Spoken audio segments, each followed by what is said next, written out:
who is always getting shot in his invisibility. But in this adventure, the case of the flaming skull, the shadow is nearly made permanently invisible by a skeleton.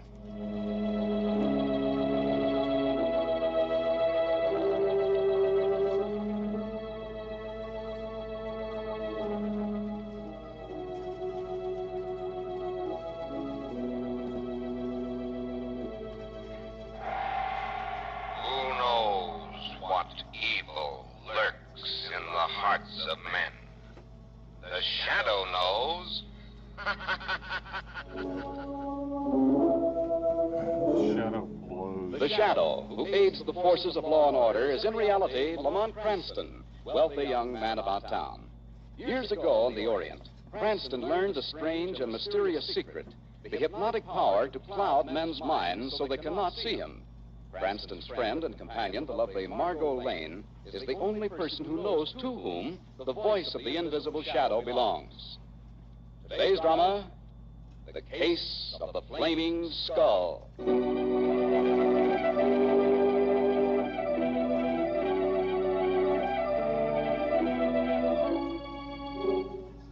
A late afternoon thunderstorm breaks over the city.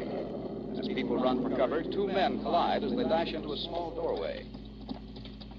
Oh, sorry. Oh, that's all right. Cranston. Lamont Cranston. Why, Steve Crane. Hello, Steve. Lamont, this isn't the weirdest coincidence. Haven't seen you for ages, Steve. How's the promising young chemist? Lamont, listen. Last I heard, you had a swell job doing research for the Guild Lab. Still with them? Yes, Lamont. Married? Yes. Lamont, listen to me. You won't believe it, but I was on my way over to see you. Lamont, I'm in a jam. What's the matter, Steve? I've been walking around all day. I've been going out of my mind. Then I remembered that you used to study occult science and all that. What kind of a jam needs occult scientists? Lamont, please don't laugh at me, but I'm going to die. We all are, sooner or later. But we don't all get special announcements. You did? Yes. When? How? It was last night. I haven't been sleeping well lately. I've been nervous and high-strung. We're working pretty hard on a new thorium synthesis. Yes? About 2 o'clock this morning, I got up for a drink of water. I went into the bathroom, turned on the faucet, and then... Go on. I saw a flaming skull staring at me. What? In the darkness, I saw a hideous flaming skull grinning at me, pale and flickering, burning a dull green in the blackness. Yes? It was a terrible shock. Give me some more of whatever I just suppose I must have passed out. When I came to, it was gone. But I knew, Lamont. I knew it was a warning. Steve, you're tired, overworked. It was a presentiment, Lamont. It was a warning. It was a hallucination. Now, pay attention to Uncle Lamont. You want my advice? Yes, of course. All right, here's the address of a friend of mine, Dr. Neil Harrison. He specializes in your kind of case. Too much work and too much imagination. Now, you go see him at once. Then you don't think that skull was... My dear Steve, I speak now as an occult specialist. The most horrible presentiment in the world can be dispelled with bicarbonate of soda in 2 weeks in the country.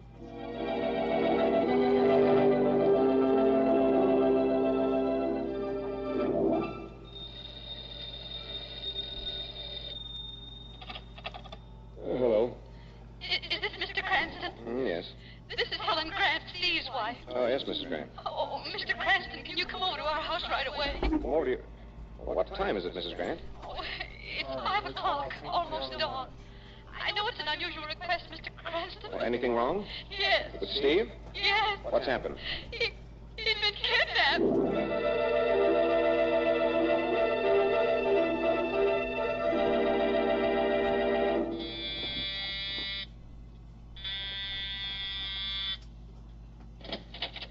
Oh, Mr. Cranston, I'm so glad you're here. I've been half out of my mind. No. Take it easy, Mrs. Grant.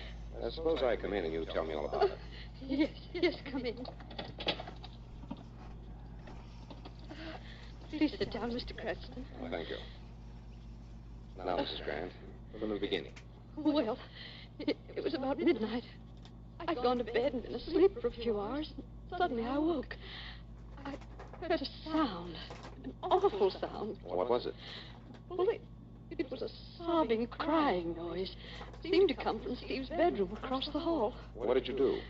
Well, I got up and went to the door of my room. I opened it. It was dark in the house. And in the blackness, I saw... Yes, what?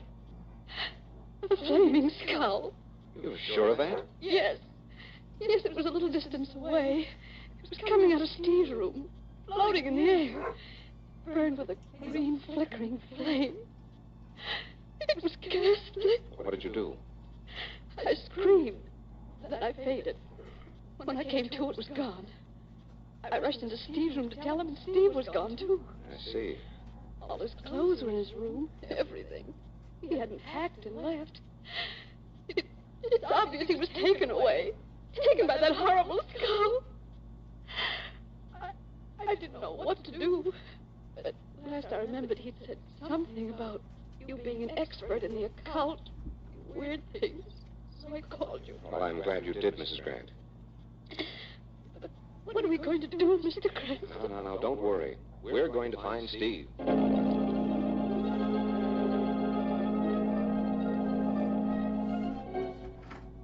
How about it, Miss Lane? Is Cranston fooling you with this ghost story? I don't know yet, Commissioner. I want to hear the rest of the story. Well, that's all there is. First, Grant came to me with a story about a flaming skull, then Mrs. Grant. Was it kidnapping, Lamont? Well, perhaps. I checked Steve's room. All his clothes were there, his shoes, everything. Most that's important supposed is... to prove? Well, his identification papers were there. Licenses, checkbooks, everything. Doesn't prove much except that Grant didn't walk out of the house voluntarily. A man might cook up an ingenious plan like this to leave his wife, but he doesn't leave all of his money, papers, and important documents behind. Yeah, that's right. How about the sobbing, crying noise Mrs. Grant heard? Well, I couldn't find anything to account for that. So we're left with exactly this. A guy disappears, and he and his wife tell a crazy yarn about flaming skulls, and we're supposed to believe that said skull kidnapped the man. That explanation will do until a better one comes along, Commissioner. Got a better one? Sure, I got a better one. The obvious one. Grant and his wife cooked up the story to beat the insurance company. He isn't insured. Then he's trying to get publicity for some crazy invention. He was a research chemist working for the Guild Labs. He made no invention, and if he did, it would belong to the Guild company and not to him. I don't believe you or Grant or his wife, and I don't believe in flaming skulls either. You can chew on that for a while. Weston? You were just standing Yeah, there 20 yeah. minutes ago. What? Say that again. Well, I'll be... Okay, coming right over. What is it, Commissioner? You look startled, to say the least. That phone call has just dropped a bomb in my lap, Miss Lane. Now let's have the explosion.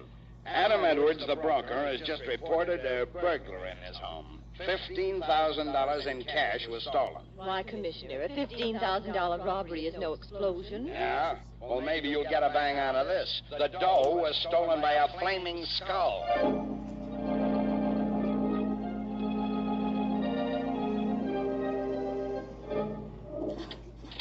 Mr. Edwards, I'm Commissioner Weston. Yes, pleased to meet you, Commissioner. This is Lamont Cranston, Miss Margot. How do you do? I brought them along because they happen to be interested in flaming skulls, too. You've seen the apparition, Mr. Cranston? Yes. Suppose you let us have the story, Mr. Edwards. Well, it's quite simple and quite frightening. I was awakened this morning about 3 o'clock by the sound of a body moving about in my study. Uh-huh. It's a well-known fact that I keep large sums of cash in the house. I assumed that some ill-advised burglar was after my money. Why ill-advised? Well, I'm a crack shot, Mr. Cranston. I have a license to keep a revolver in the house. I immediately arose and got the gun and tiptoed toward the study. And then? I opened the door very carefully, and in the darkness I saw a flaming skull hovering over my desk, while flaming skeleton hands rifled the drawers. Oh, so now a pair of hands are added to the skull. Pretty soon we'll get the whole skeleton. Well, what did you do, Mr. Edwards? Well, I hadn't lost all my nerve. I fired, but I'm afraid my aim wasn't very good. Yes? Instantly, the skull and hands rushed off through the darkness. I tried to follow. I heard the thing blundering around the far side of the study, and before I could catch up, it was gone. And so was my money. That's all. That's too much for me. What is this, a conspiracy? Are you all trying to pull my leg? You don't believe my story, Commissioner? Frankly, no. I see. All right, come this way, please. I have something to show you. See, I'm an amateur photographer. I had this closet fitted up as a darkroom. The door to it is right next to the study door. Evidently, the flaming skull blundered into the closet by mistake. I still don't see what all this has got to do with the skull. I want you to come into the darkroom. Sorry, but this red light here is all the illumination I can give you. It's enough, Mr. Edwards. Go ahead. Now, when the intruder came into this room, I Last night, he apparently dislodged one of my unexposed plates, knocked into the development tray. I want you to look at this plate, Commissioner. Tell me what you see. Hey, Cranston. Skeleton head. Damn it.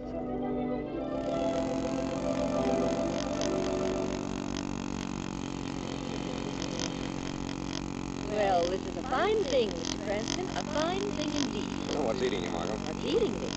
The question I've been wanting to ask you. Sit around like a bump on a log all day. I was thinking. Worrying about the flaming skull. Suddenly, at 7 o'clock tonight, you announced we're going for a drive. Where? To visit a friend. Why? To pick up a clue on this case. Who's the friend? Dr. Neil Harrison. I sent Steve Grant to see him yesterday afternoon. It's just possible that Steve might have said something to Dr. Harrison that would give us a clue. Then all that worrying, thinking this afternoon didn't help? No inspiration? It certainly did help, Margot, but right now the fire of inspiration needs a little more coal. To be shoveled on by Lamont Cranston Snooker. No. Lamont Cranston, Shadow.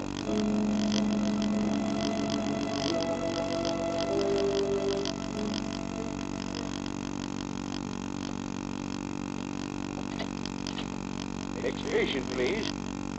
Yeah, that's odd. The waiting room's empty. I could have sworn I heard a patient. Who's that? Your patient, Dr. Harrison. Patient? Where? An invisible patient, Doctor. This is absurd. It's some trick. Who are you? Men call me the Shadow. Shadow? You have heard of the Shadow, Dr. Harrison. The Shadow seeks only one thing, the truth. The truth about what? The truth about all things. The truth about Steve Grant. Grant? Oh, yes. He came to you yesterday? Yes, Lamont Cranston sent him. You treated him? No, I did not. Why not? The truth, Dr. Harrison. Yes, I'll tell the truth. I could not treat him. He... Dr. Harrison!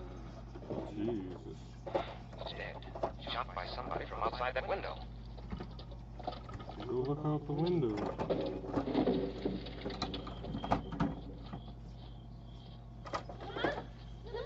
Where are you, Lamont? Right here, Margot. I heard shots while I was waiting in the car. Someone fired through the window while the Shadow was questioning Dr. Harrison. The doctor's dead. Now, come on, we've got to locate that killer if we can. But it's dark, Lamont. Careful. He must have run off this way. Do you know who killed the doctor? Oh, I'm afraid we'll never find out now. Lamont! Yes, Margot. Look, running down the street. Way up there. Oh, Lamont! Yes, I see it, Margot. It's a flaming skeleton.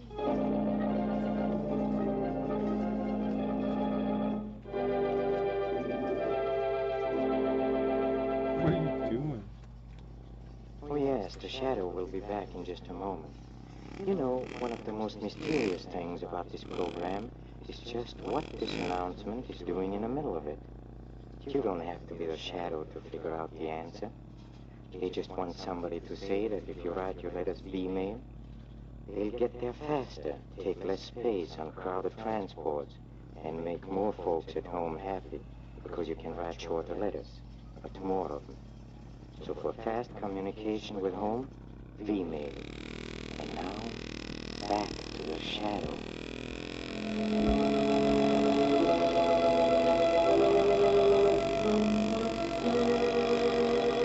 Oh, why did I ever meet you, Cranston? Why did I ever lay eyes on you? Commissioner, you're not blaming Lamont for the flaming skull. Flaming skeleton now, Margot. No, I'm just complaining that he gets me mixed up in the screwiest crime. Now, there's nothing screwy about this.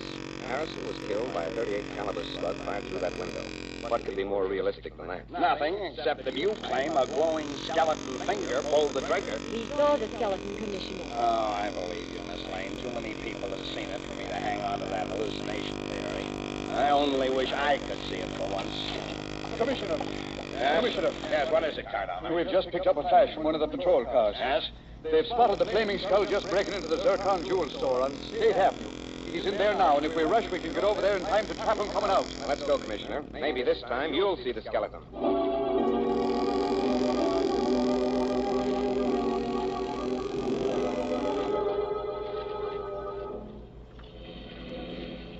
Where is this zircon jewel store. How much further, Cardona? Just around the next corner, Commissioner. I only hope we're there in time. Yes, I wouldn't want the commissioner to lose the pleasure of meeting Mr. Skeleton. All right. Stop here, Cardona. We'll walk the rest of the way. Yes, sir. I can see the police patrol car up ahead. Then Mr. Skeleton must still be inside the store. Come on. Remember, let's keep quiet. This is our big chance. Commissioner! What in blazes are those maniacs? Hey, look, he's coming out. It's the flaming skeleton, Commissioner. Hey, come on, let's go. Get over him, you men! Don't let him get away! They're shooting wild, Commissioner. Well, I can't blame them. Change alive, but that's a nasty thing to see in the dark. Faster! Oh, it's no use, Commissioner. We'll never get him. No one will ever get him.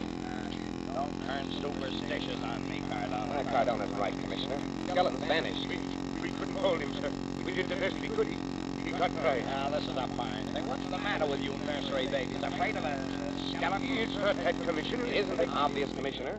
This flaming skeleton is a startling, bewildering sight. The shock of seeing it checks everyone just long enough to give the skeleton a few seconds leeway for escape. That's it, Mr. Okay. Let's get back to the zircon store and see how much Mr. Skeleton got away with this time. Now, wait.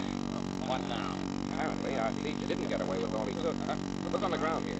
Come on, 3 little jewels. They're diamonds. Diamonds, that color? Yes, Commissioner. They've turned blood red.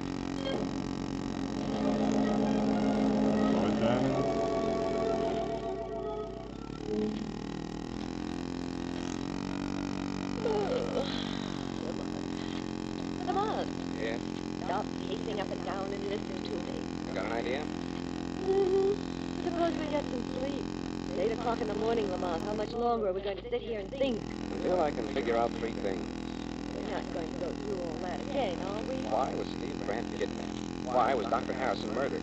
Because they knew something about the flaming skeleton. But what? You know the answer to that. You told me yourself.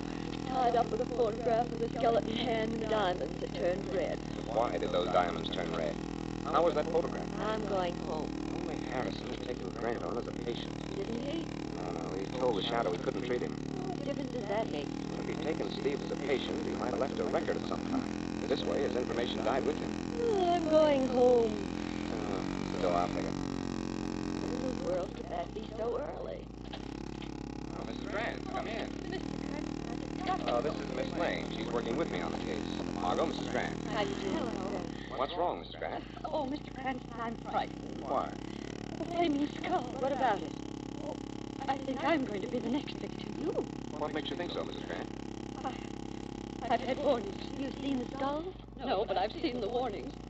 Mr. Cranston, since the night that Steve was taken, my whole house has been glowing. How do you mean that?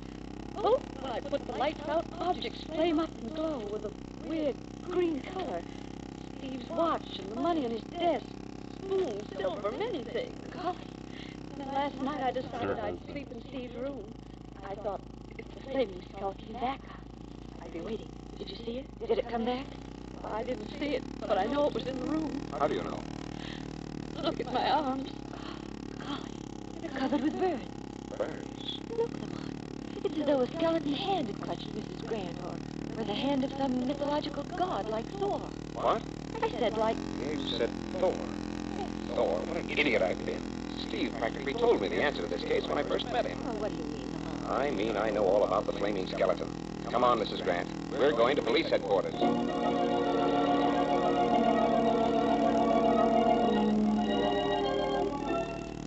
All right, now what do you want me to do about Mrs. Grant, Cranston? Well, here's the setup.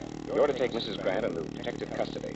It's to be kept a secret. Why? You'll find out soon enough. At 6 o'clock tonight, I want you to release this news item to the papers. I've written it out for you. Not so fast, Cranston. Now, you're making me dizzy. Now, listen, Commissioner. Do you want to get your hands on the flaming skeleton? What a question. Then do exactly what I've told you. And what in blazes are you going to do? I'm going to trap the flaming skeleton. Now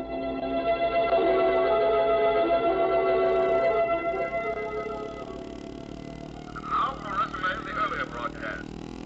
In an attempt to protect the wife of Steve Grant, the police have taken Mrs. Grant into protective custody.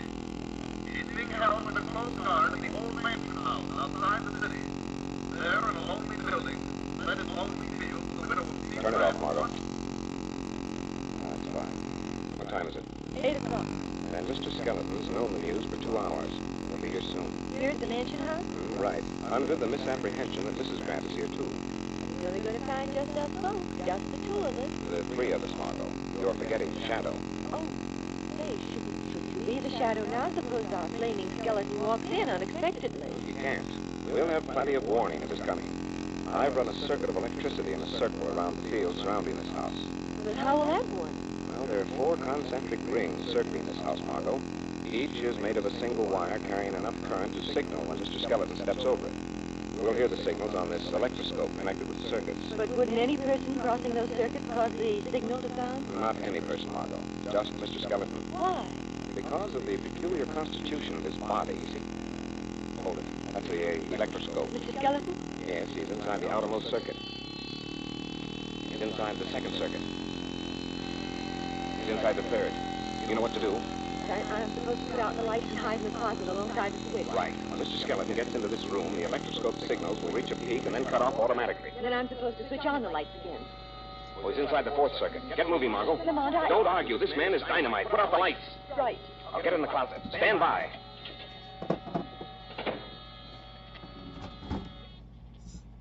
What's that? Who's there? Don't move. Good evening, Steve Grant. Who's that? The Shadow. Shadow. I can't see you. No man sees the Shadow. But all men see you, Mr. Skeleton. No, Shadow? The Shadow knows everything. You were a foolish man, Grant. A fool. I was desperate. When Dr. Harrison told me I'd caught radium poisoning, that the faults were in my blood and bones, that death was waiting 2 months off, You sought for revenge on the world? No, I thought only of my wife. She had nothing. There was no money, no insurance, nothing. I had to raise something for her. I couldn't leave her penniless. You had no right to rob. There was no other way to raise money. You had no right to kill. There was no other way to keep my secret. I couldn't let her discover her husband was a thief. She would never have kept the money I was raising for her. She will have no part of anything you've stolen. For heaven's sake, you can't betray me. The Shadow seeks justice. Justice. There will be justice for your wife. But there must be justice for those you have robbed and those you have killed. No. Listen, I'm going to die anyway. I'll pay for the debts, pay with my own. There must be justice, Grant. You must give yourself up. You'll never take me. I warn you, I've killed before. I'm not afraid to kill now. You're mad, Grant. You must pay in full. No! Can you, a flaming skeleton, kill an invisible shadow? Wherever you are, I'll kill you. Kill the shadow with what? Stop, Grant. You can't escape the shadow. Try and stop me. Stop, Grant. Shadow! Stay here, Margot. Keep out of this. There he goes, across the field. You can see the glowing skeleton running. Keep back, Margot. Why, what's wrong? Grant is running toward the high tension wires on the road. If he gets too close to that tremendous current... Stop, Grant!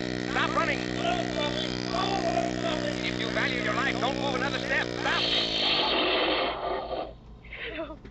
Well, they warned me. Yes, Margot. He's dead.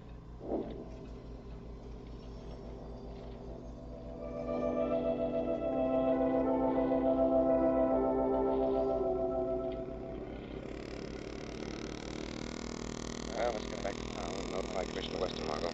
Oh, my, it was awful to be electrocuted that way. Perhaps it's just as well, Margot. Fate simply anticipated the state execution. My, I can't understand it. What happened to Grant? He was experimenting on radium salt called thorium. That's why the mention of the god Thor put you on the right track. Yes, Margot. Grant apparently became infected with enough radium salt to poison him. When he first saw the flaming skull grinning at him, it was his own face he saw in the bathroom mirror. Dr. Harrison must have explained the truth to Grant. Grant turned desperate and tried to raise money to leave his wife. And he killed Dr. Harrison before the doctor could tell the police the truth about the flaming skeleton. Yes. And I should have realized the truth sooner. Naturally, radium emanations are the only thing that can make a man's bones shine in the dark. Radium explains how radiation photographic images. Radium accounts for the diamonds that turn color. Radium emanations change the color of precious stones. So when you had that news broadcast made about his wife being at Mansion House, you knew that it would trap him. And of course, his only thought was for his wife. That's the explanation of the sound she heard that night he vanished. She heard poor Steve crying hysterically. She got up and opened the door. She didn't see a skeleton kidnapping Steve. She saw poor Steve leaving. That poor Steve. Poor Mrs. Grant. Don't worry about her, Margot.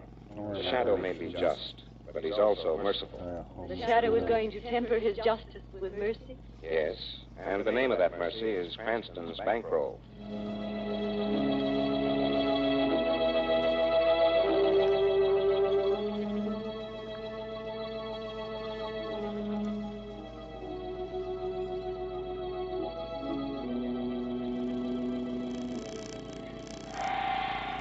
Who knows what evil lurks in the hearts of men? The shadow knows.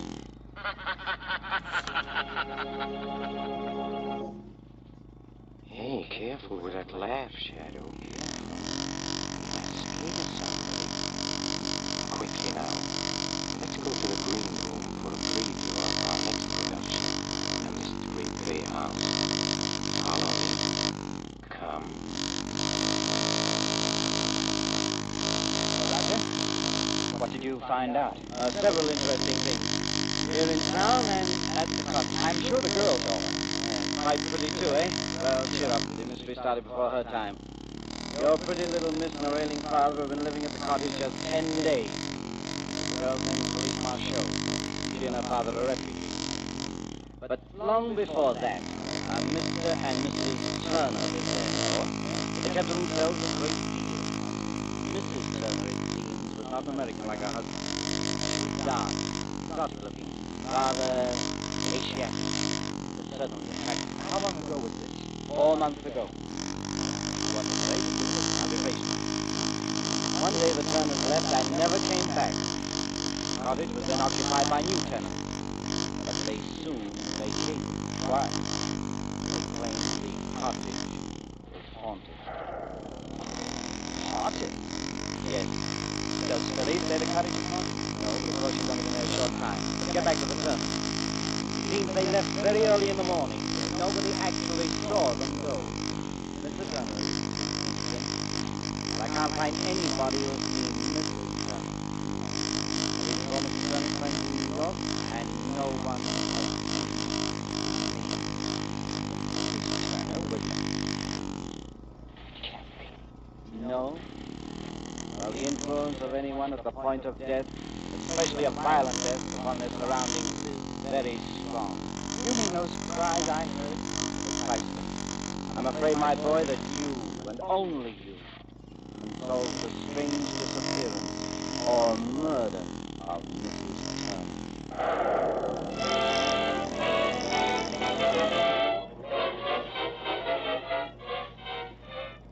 Do the voices of the dead come back? Perhaps you'll find an answer in the mystery of the blue jar. Until next time, then, this is Peter Lorre, closing the doors of the Mystery Playhouse. Good night. Sleep tight.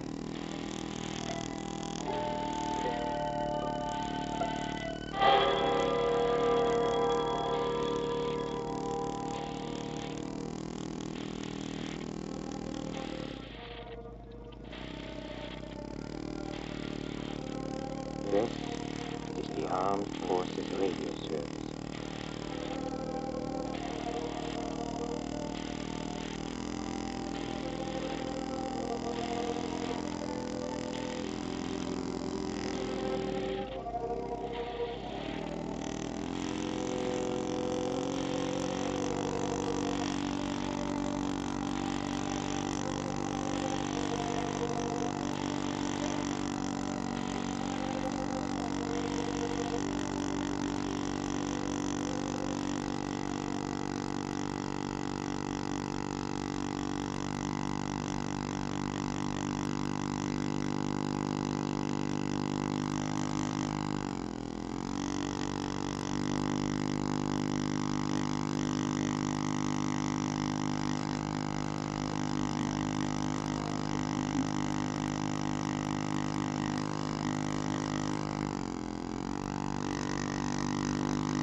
one thing you can't help seeing when you polish a floor with Johnson's Paste Wax.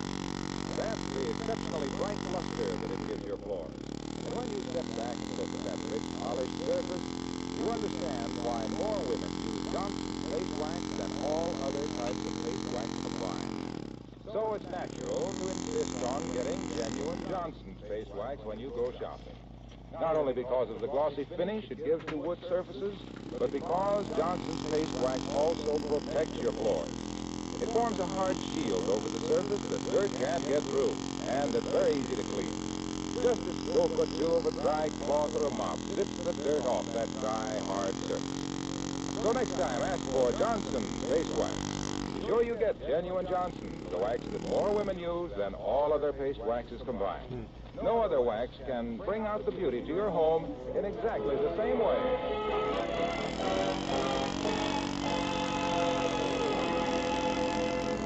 It's a fortunate housewife whose husband is handy with food. Take Mrs. McGee of 79 Wistful Vista, for instance. When her washing machine broke down yesterday, Mr. McGee went right to work on it. Here they are now, getting ready to take their laundry downtown to wash. As we join Fibber McGee and Molly.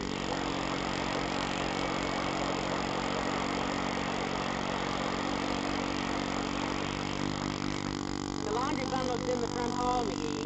Did you bring your sport shirt down out of the bedroom? No, I can wear that shirt again, Molly. Only the collars and cuffs that need washing. We used to wash a whole shirt when it's just the collar and cuffs. I'll go get it. Okay. Doggone it, I still can't understand why our washing machine don't work perfect now. I fixed it myself. Yes, you did, lover. Betcha. And I'll admit that when I turn it on now, it doesn't throw soapy water all over the basement like it used to. Naturally.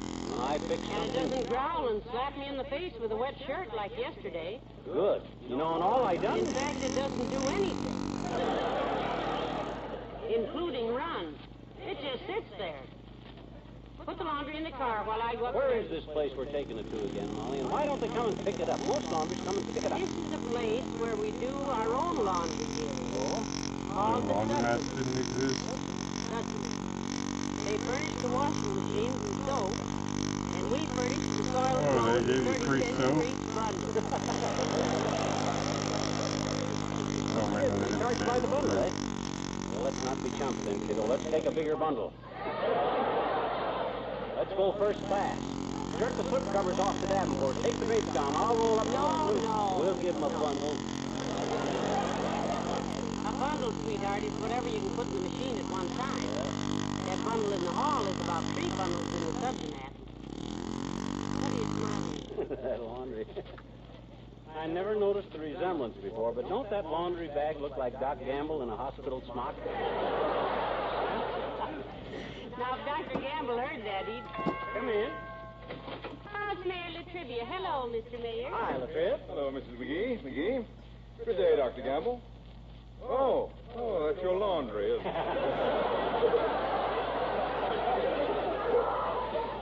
See, Molly? I told you. We're just taking it downtown to wash it, Mr. Mayor, at the subjomat. Ah, very good idea. I did my own laundry for 3 years during the war, you know, in the Coast Guard. That's right, you were in the Coast Guard, weren't you, Latrice? Tim Seltzer tried to get into the Air Force, Mr. Mayor, but he didn't have 20/20 vision. No. I couldn't see a 20-foot wall 20 feet away. The medical examiner told me to go home and eat a lot of carrots, and I said, will that fix up my vision? And he says, no, but it'll get rid of a lot of carrots, and I hate them.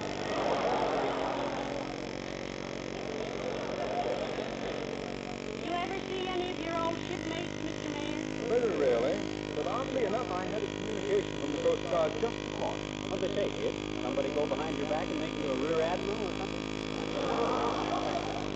An important message, was it, Mr. Mayor? Well, it was about establishing an interfaith chapel at the Coast Guard Academy in New London, Connecticut, dedicated to all Coast Guard heroes who gave their lives in war and peace.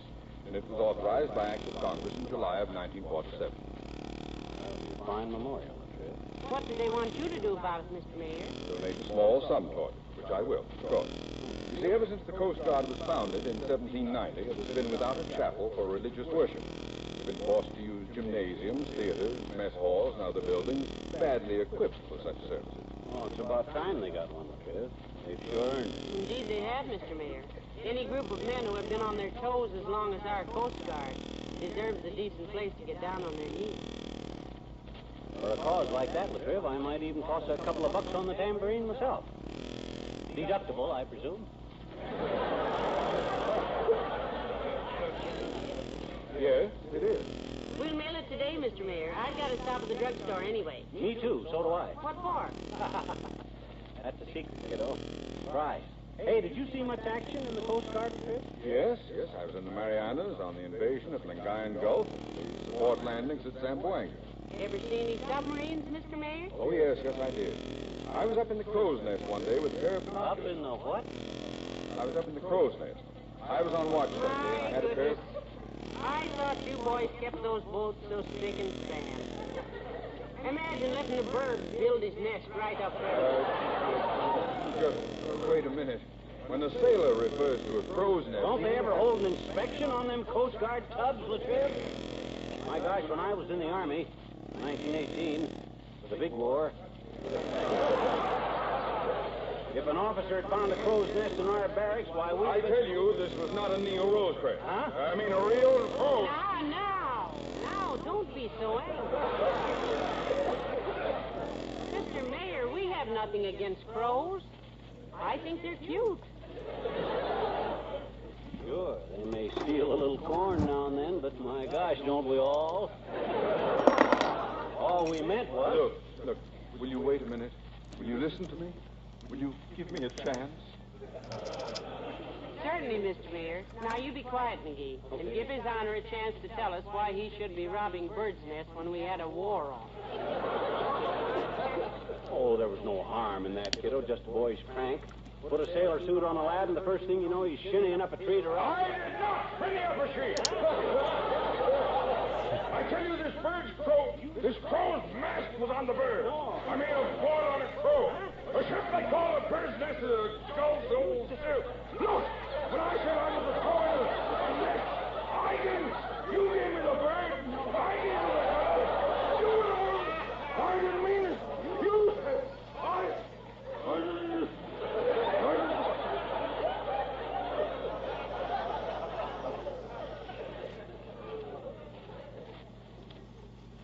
McGee? Yes? You like boats? Sailboats?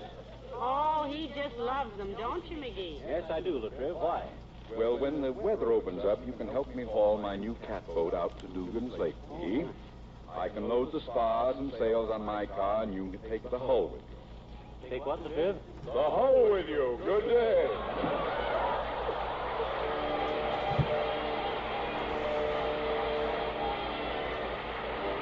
Billy Mills, the orchestra, and I got my love to keep me warm.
Got my package wrapped, Kramer? Yes, here you are, McGee. That'll be 50 cents.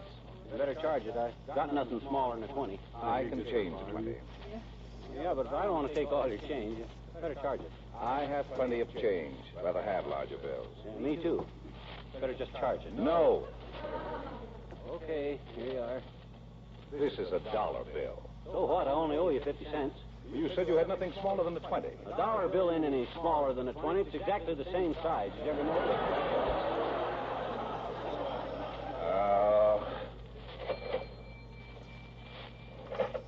Here. Thanks. Hey, Molly, you ready? Yes, I've been waiting for you, McGee. Hello, Mr. Kramer. Hello, Mrs. McGee. Got everything you want? No, but I never expect to have, so I just smile bravely and carry on.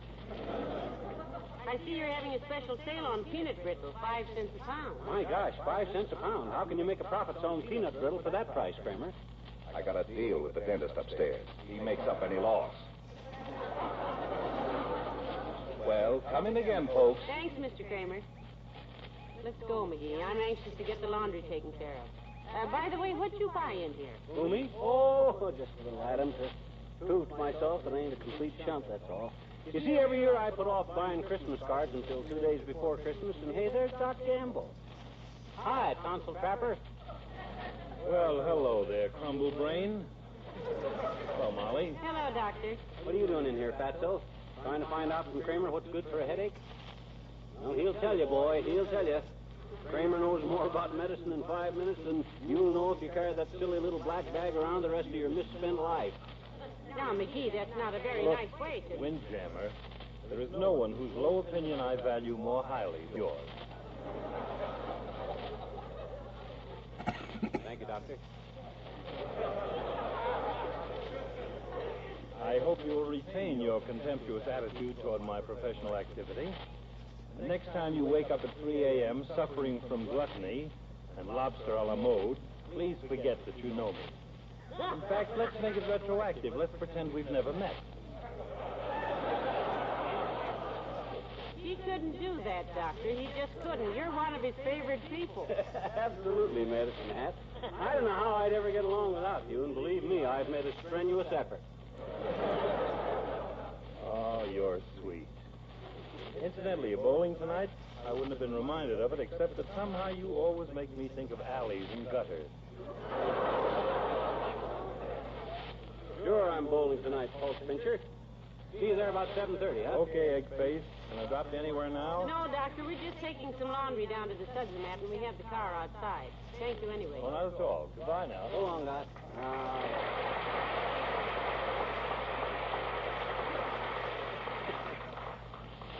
Good old Doc. I couldn't be fonder of him if he was human. Well, on to the Sudsmat. Shall we go, kiddo? What can we lose, except a few buttons off your shirt?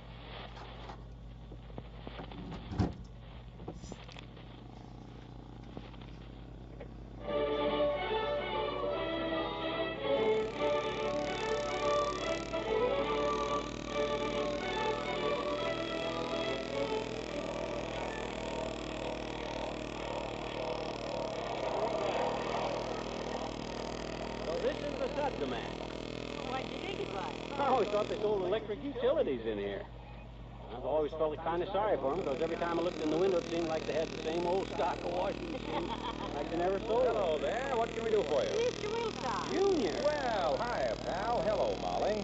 Hey, what's going to call it? You know, the team? They know you run this joint in your spare time? Oh, I don't really. This is my cousin's outfit. Oh. Big Shrinker Wilcox. He had to go out of town, and I told him I'd take it over for the day. Got some laundry you want to do? Yes, we have, Mr. Wilcox. What do you think we come in here for, Junior? To blow soap bubbles? Have you ever used our facilities before, or any like them? Well, I don't suppose it takes a mechanical genius to dump an armful of clothes in a tub and turn the switch, does it, Junior? Or is there more to it than that? Oh, it's quite an operation, pal. Here, I've got a folder here that you ought to look at.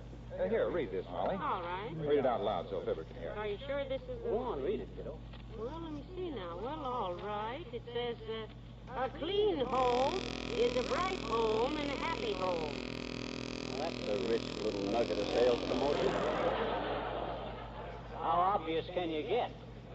And when polishing furniture so that it sparkles with a gleaming protective luster, Remember that Johnson's Face Wax can be used on all wood surfaces, light and dark. Hey, wait a minute. What's that got to do with... Quiet, pal. Go on, Molly. All right. It says, Johnson's Paste Wax is the best possible way to beautify and protect wood floors, linoleum, furniture, and woodwork. There is no finer paste wax than Johnson's. Use it wherever there are heavy traffic spots and busy doorways. Johnson's Paste Wax... Hey. Look, Waxy. Yes, pal? What's all that got to do with how this suds-a-mat here works? Nothing. You don't need any folder to explain that. Just pay me 30 cents a machine for as many machines as you want to use. Go wash your dust. Nothing to it. Well, then what was the idea of making Molly read that stuff about the paste wax? Well, I wrote the copy for that folder, and I wanted to see how it sounded. Molly reads so well, and my secretary has a voice like a dissipated hoot owl. So I wanted to... Oh, excuse me. Wistful Vista Suds-O-Mat, we're all in a lather to serve you. Oh, brother. Hi, dearie. What was that, madam? Well, certainly you can wash an Afghan here. Why shouldn't you? Oh, the last time you tried it, he bit you. Well, maybe you'd better just turn the hose on. Don't mention it. Well, kids, you want to get at it? Yes, I think I'll need 2 machines, Mr. Wilcox. Oh, I take number 4 and number 6, Molly. You can pay me on your way out. Soap powder on the shelf there. Call me if you need anything. Okay, Junior. It seems too easy, Molly. I want to ruin you women making this stuff look like this so too simple. It used to be that when a... McGee, don't talk so much. Trying to get out of it. Come on, help me double load in this Okay, here we go. Now, where do I turn it on? Oh, here.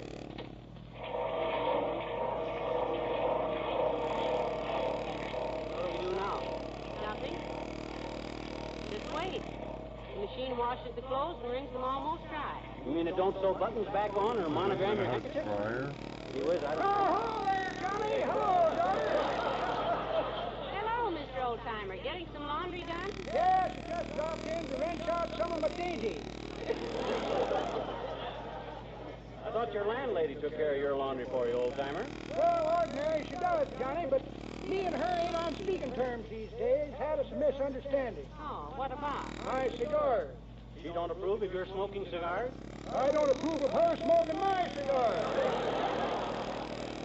Can't turn my back to what she grabs a handful of stogies. When did she ever buy me a cigar? Only once.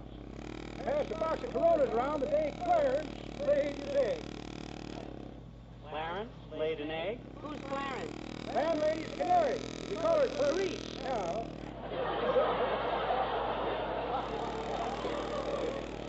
But up to then, we thought it was Clarence. Oh, love, your magic spell is everywhere. Meantime, whilst we're having this misunderstanding, I'll wrench out my own dainty. Well, I hope you straighten things out soon, old-timer. Oh, we will, Johnny, we will.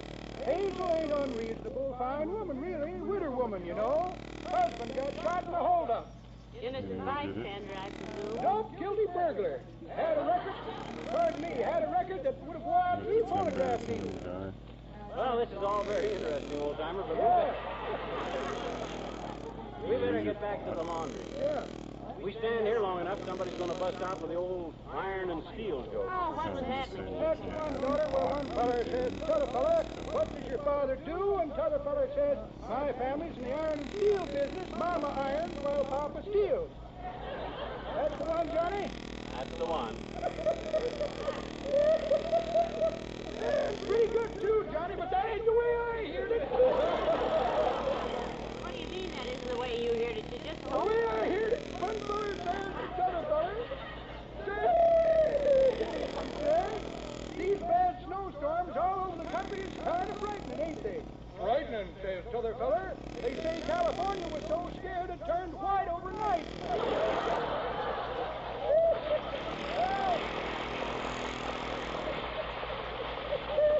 See you later, kid. Gotta finish wrenching out my dainty.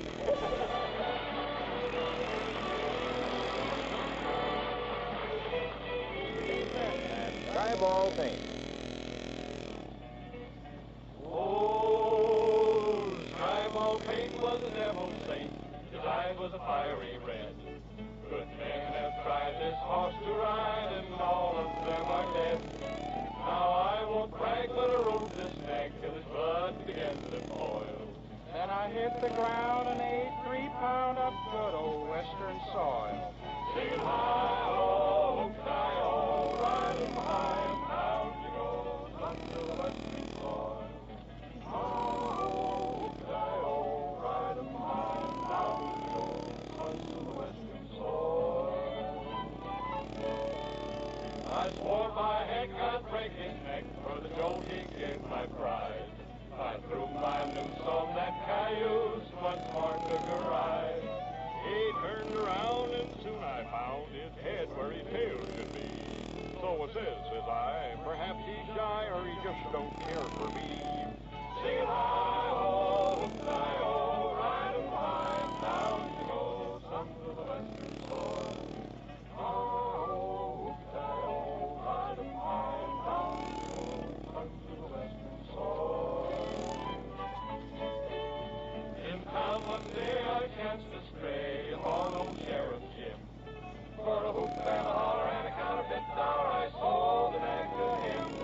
But when he glanced to see to his fence in Skyball's leather chair, I'll bet 4 bets when Skyball quits, the sheriff won't be there. no sir. Sing hi-ho, hi-ho, ride 'em high and down you go, come to the western soil. Hi-ho, hi-ho, ride 'em high and down you go, come to the western soil. Son of the western soil.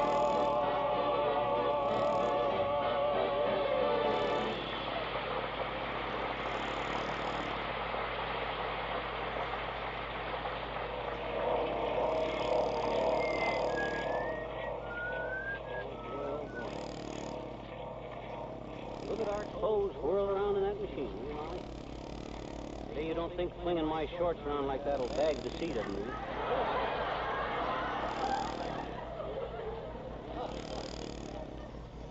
If you don't, this won't, dearie, believe me. No wonder clothes come out of there so clean. After a beating like that, anybody'd come clean. How can you tell when they're done? Well, it's all automatic.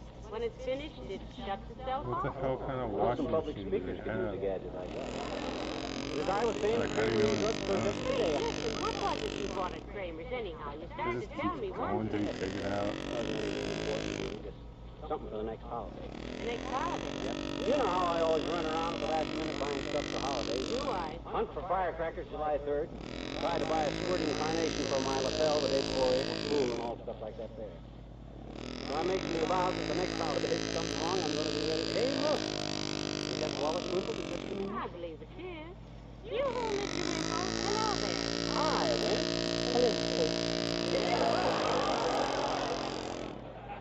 Come in to do the family laundry, Mr. Wimple?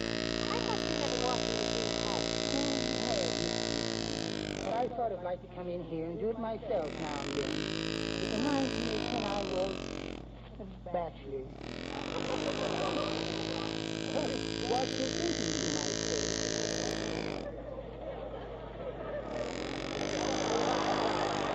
By the way, Wimp, how is how is... Face, my big old wife.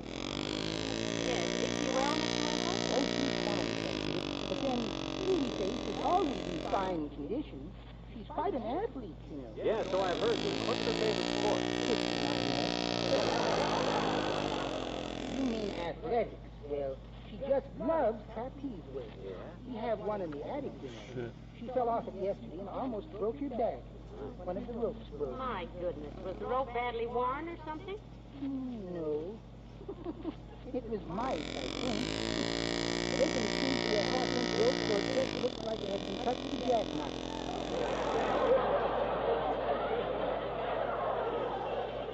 Like this one here. Wimp, one of these days she's going to nail you for one of them pranks, and they'll have to scrape you off the wall with a butter spreader. Oh, I know it so well, Mr. Oh, but I guess I just like to live dangerously. If you don't mind my saying so, Mr. Whipple. Your marriage is a very strange thing. How did you ever have to meet? Well, it was at a mass ball, Miss McGee. I was made up as Captain Kidd, and she was made up as Cinderella, and she said, "Hello, Kid," and I said, "Hello, Cindy," and I told her I'd take her home. When we took off our masks at midnight, we looked at each other and blamed it on the punch.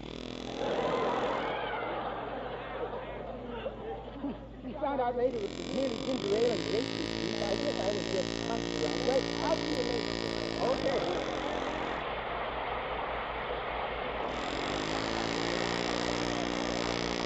Hey, Ma, you know what? This old sweater I got on needs washing. I think I'll toss it in with the rest of them. Oh, no! No, Mickey, don't do that. That's a full sweater and it drinks to nothing. Well, I hope it does. Stretch so much now, I keep catching my heel in the hem. There, clean it up. That'll fix it. Dear, I'm afraid you ruined that cover again. So what? It's almost wore out anyway. Kramer at the drugstore even made a nasty comment. Hey, you never did tell me what you bought in there. I didn't? No, you said it was for a holiday. What holiday? Easter. What'd you get for Easter? Easter egg dyes. Purple, green, red, orange, brown, blue. Oh, wonderful. Let's see them. Okay, they're right here in the pocket of my sweater. Easter egg dye. Take it out, quick! Oh, dear, which machine is ours? This one? Yeah, no, this one I think. No, that one. Oh, they all look alike. Cut them all off. Easter egg dyes. Oh, my God. Oh, my laundry.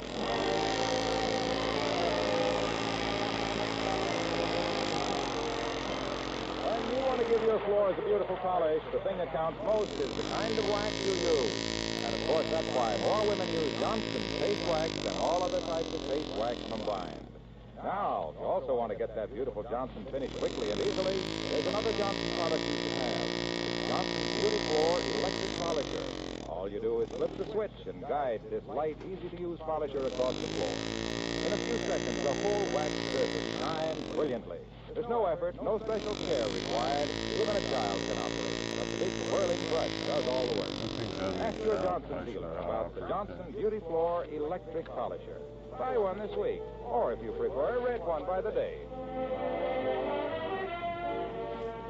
Gee, I'm sorry I got them Easter egg dyes in the laundry, kiddo. Oh, don't worry about it, sweetheart. Besides, I think those green and orange silicases are rather attractive. Aha, you'll be the talk of the Elks Club with your lavender hankies. Yeah. I'll say I will. Now we got no laundry and no Easter egg dye. As the doctor says when he stuck the hypo in the guy's arm, this is all in vain.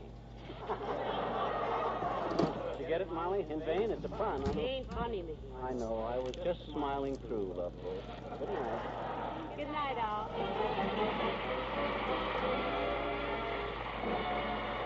The makers of Johnson's Wax and Johnson's Self Polish and Ghost Clothes, Racine, Wisconsin, and Brantford, Canada, bring you Fibber McGee and Molly each week at this time. Be with us again next Tuesday night, won't you?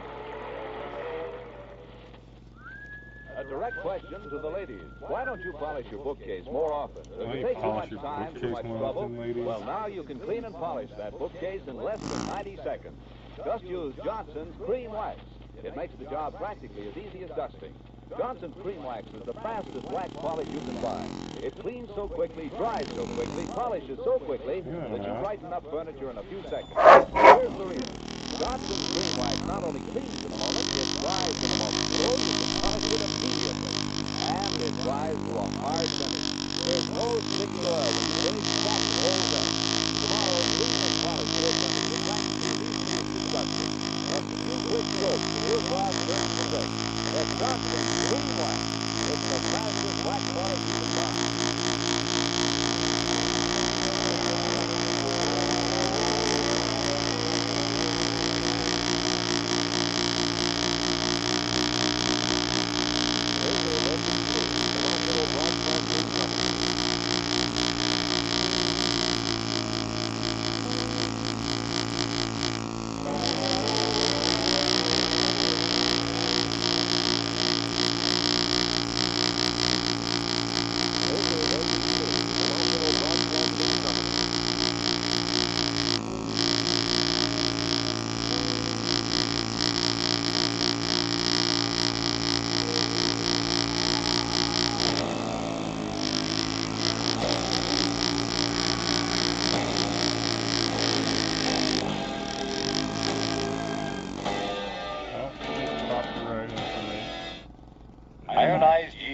presents Lights Out. Everybody.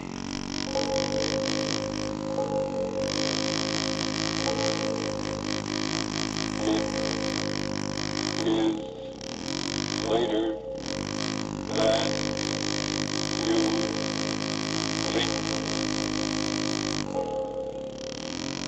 Lights Out brings you stories of the supernatural and the supernormal, dramatizing the fantasies and the mysteries of the unknown. We tell you this frankly, so if you wish to avoid the excitement and tension of these imaginative plays, we urge you calmly, but sincerely, to turn off your radio now. My name, Arch Oboler. Tonight, another in our series of tales of the weird and the unusual. And this one is really unusual. It's about that little god of chance, the one who flips a coin and makes us rich men or beggar men. But before we start, Frank Martin has something to say to you. And I'd like to suggest, friends, that success isn't all a matter of luck or chance. No, success depends largely on you yourself. You can't hope to get ahead if you're miserably thin and tired and nervous. But you needn't necessarily go on feeling that way. If your trouble is vitamin B and iron shortage, then take ironized yeast tablets. They give you both vitamin B and iron. Thus, when you need them, help 2 ways to build you up. Help 2 ways to restore strength and pep. Men and women by the thousands who only needed more vitamin B and iron say, thanks to ironized yeast, they've gained new vigor, new weight and strength, often in a few weeks. That's right, ironized yeast tablets. All druggists have them. Now, lights out. Everybody.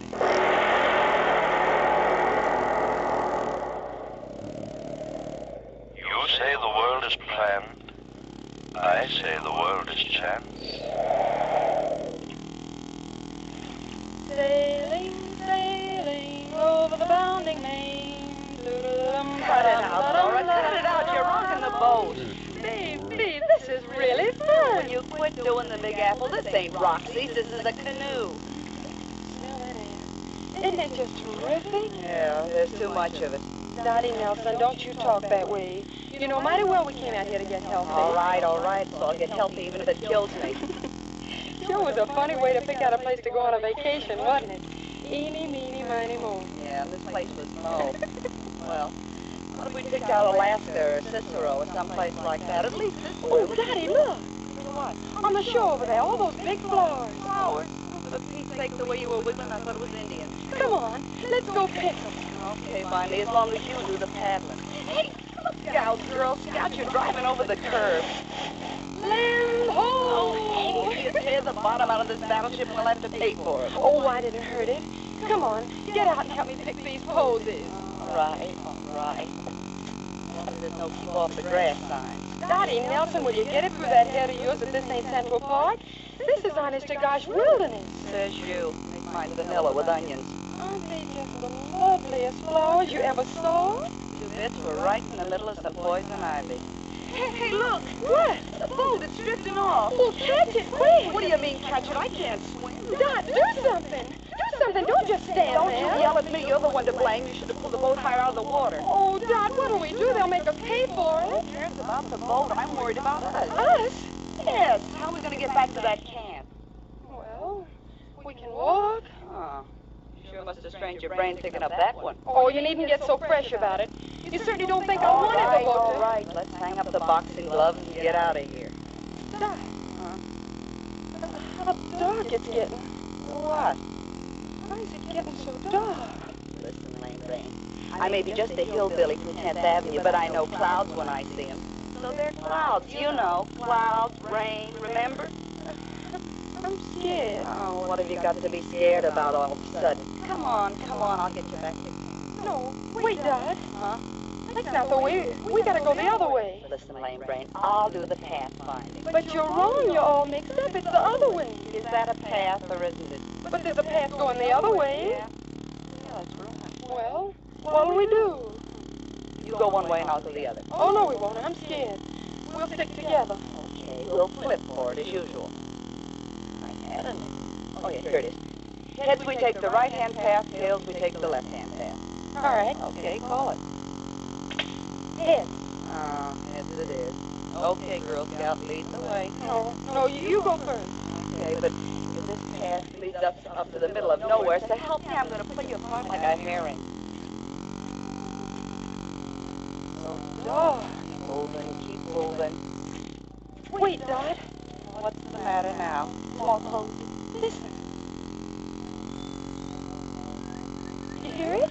Well, help me a little. I told you we were heading the right way. Turn over that I told you so record and keep moving. I'm hungry. Keep moving. All right.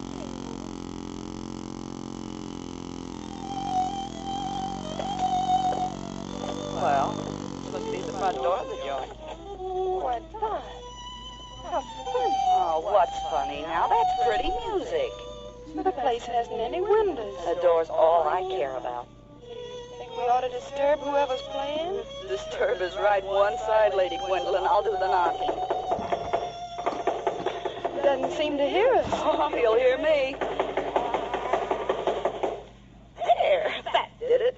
It's awful thrilling, isn't it? Okay, you do the thrilling and you do the paying if they can't find that boat. Of all the dump. How do you do? How do you do?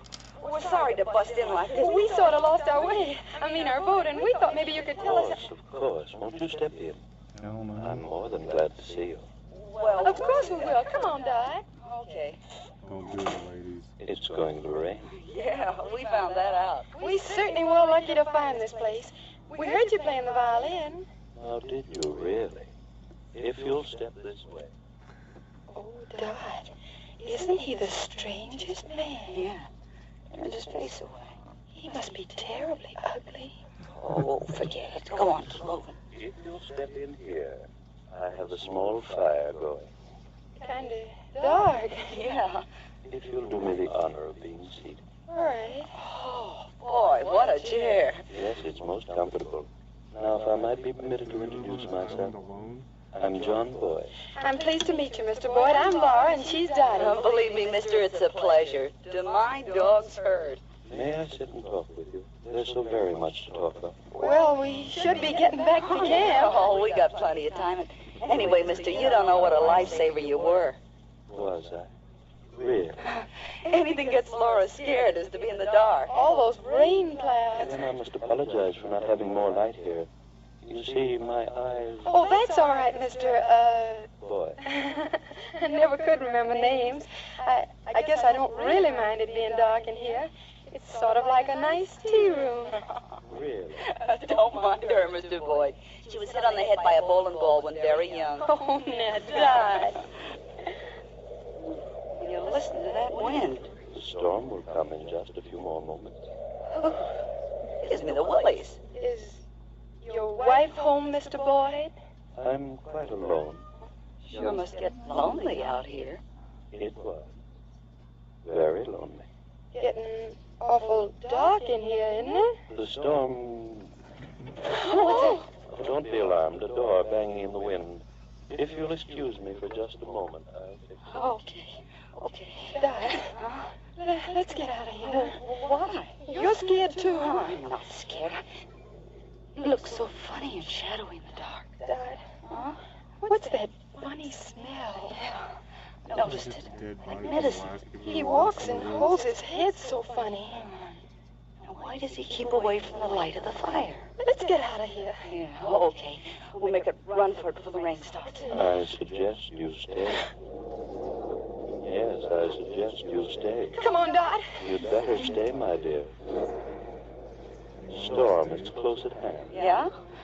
Well, something tells me I'd rather be out there than in here. Me too. Well, be seeing you. Come on, Laura. Okay. Mister. Yeah, Now, mister, the door's locked. I know it. You know it. Hey, listen. It's a big idea locking that door on us. You let us out of here, mister. Mr. Boyd, or whatever your name is, didn't you hear me? What's the big idea locking the door? I have some very interesting things to talk about with both of you. We want to get out of here. Come on, unlock the door. We'll scream our heads off.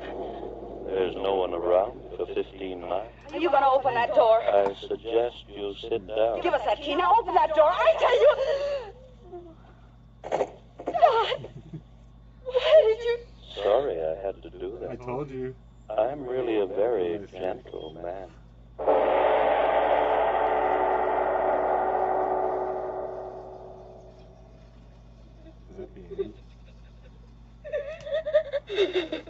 Oh, Dot, honey, please don't cry.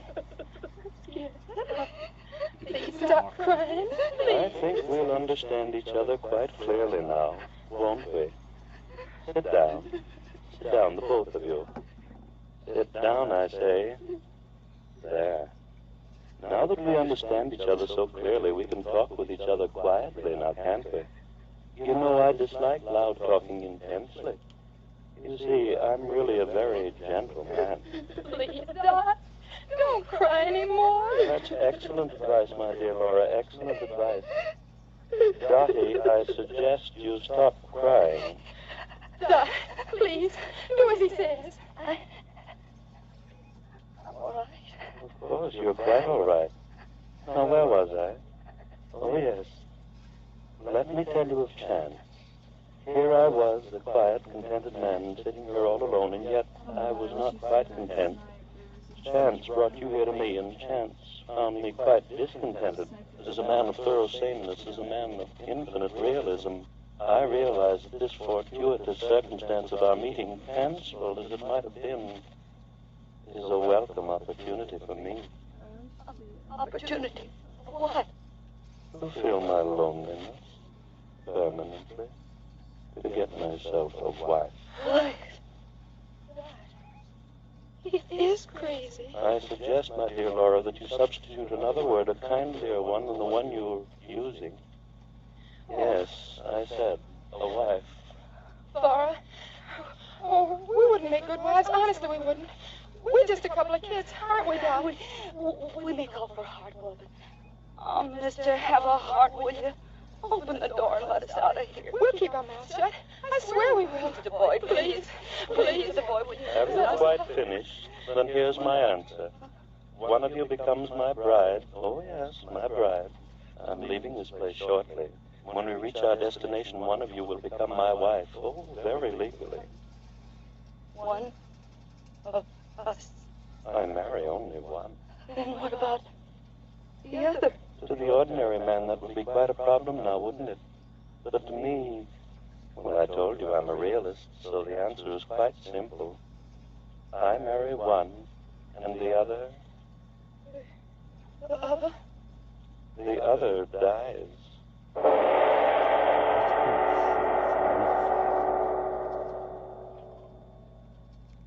Ladies and gentlemen, two girls apparently are forced to decide between the being who calls himself a gentle man and death. A most difficult choice to make. But before it takes place in tonight's exciting lights-out tale, a deep breath to slow up at least my racing pulse, and a moment more to consider another matter before we return to the story of Waltz Triest. It's a matter that's facing many an American today. Listen. Gosh, they say I'm too old to fight, and it's beginning to look like I'm even too old for this war job of mine. Oh, I can't eat or sleep. I'm losing weight, getting more jittery and worn out every day. I sure am discouraged. Oh, there. Don't be so quick to blame your age or your job. Maybe you simply need more vitamin B and iron. You see, when you don't get enough vitamin B from your meals, you may lose your appetite, not eat enough to maintain normal weight and strength. And when you don't get enough iron from your food, you may be weak, get washed out, feel only half alive. Well, if I do need more vitamin B and iron, how can I get them? The easiest way I know is take ironized yeast tablets. These pleasant little tablets are a cinch to use. They cost but a few pennies a day, and they give you both vitamin B and iron. That's why ironized yeast tablets have worked such wonders for thousands who only needed more of these substances. Quickly help them regain their old-time pep and strength, and 5, 10, even more pounds of good new flesh. So try ironized yeast tablets. If more vitamin B and iron is what you need. Then see if soon you aren't saying, "Who said I'm a has-been? I've got pep to burn these days. I look like a new man with the pounds I've gained, and a promotion wouldn't surprise me one bit. Why didn't somebody tell me about ironized yeast tablets sooner?" And now back to lights out. The two girls have heard the choice. One is to live, one is to die. They're hysteria has grown with the terror in them.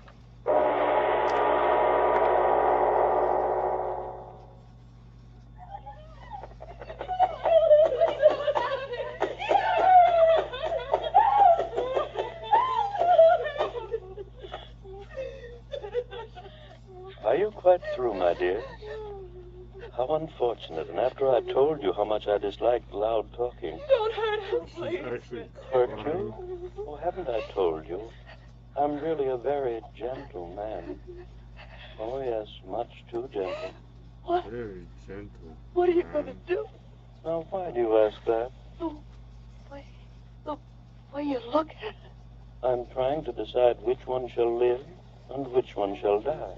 You wouldn't kill us? Oh, just one, my dear, just Oh, one. you wouldn't dare. We could both stay with you. I marry one, the other die. Mister, listen. My family, they've got money. Yeah. Lots of Now, it. just a moment, my dear, just a moment. Money to me? Well, And what will I do with it? Oh, no, one of you must die, and this is quite as good a time as any other. No. You look so amusing. Backs against the wall. Skin on your faces, tight with fright. So white, so fresh and young. And yet, believe me, there's nothing to be afraid of. You wouldn't kill me. I don't want to die. Oh, it isn't a matter of want, my dear. It's a matter of judicious selection, like nature itself. You see, sitting out here, I've had a chance to watch nature and understand her. She's very gentle, just like I am. And yet she's quite a realist. Two rabbits run before the fox, one to the right, one to the left. The fox follows one and kills. But which one? It's all a matter of chance. With gentle nature herself the chooser. And I shall choose between you two. I won't die, I tell you, not me. Don't look at me. It's chance, my dear. Yes, all is chance. Your being there and my being here. All things in heaven and on earth. Chance. Chance. All is chance. And so you'll die by chance. I won't die. I won't die, mister. Please. Please. Let me out of here. But, my dears, why be afraid? The one that lives, my bride, a calm and peaceful, happy existence. For as you know, I'm really a very gentle man. You devil, you. I'll go to my homeland, and there I'll sit and play my violin. Oh, so sweetly and so gently. I want to live. I've got to live. And the one that dies, quick, sudden, complete oblivion. So why be afraid? Quick, grab his violin and beat him to death. Listen, I'll marry you. Sure, I don't want to die. You hear me, Mr. Boyd? I'll marry you. Oh, no. Then you'll kill me. Please, will you I'll marry you, mister. I'll marry you. I'll marry you, mister. Please, Stop. marry me. Stop. Now you're making me angry. I don't like loud talking. It isn't good for me. I've been alone too long. Loud talking hurts my head. Why did you do it? Why? Weird.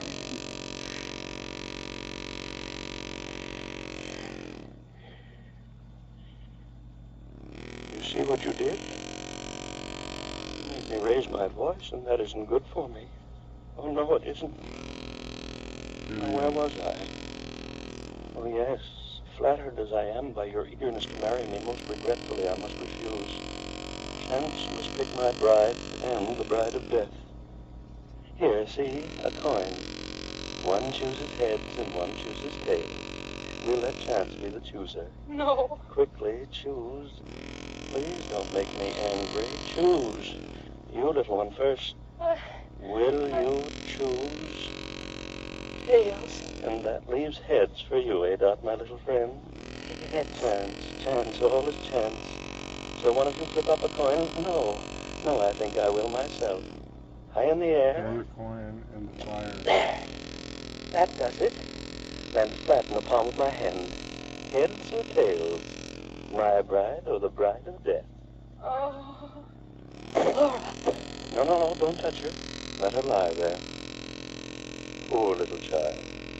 Couldn't stand the strain of waiting, now could she? How unfortunate. Is it head? Oh, we must have patience. I'll hold the coin here, flat inside my hand, until your friend recovers. If she lost, it wouldn't be fair to kill her while she's unconscious, now would it? It heads.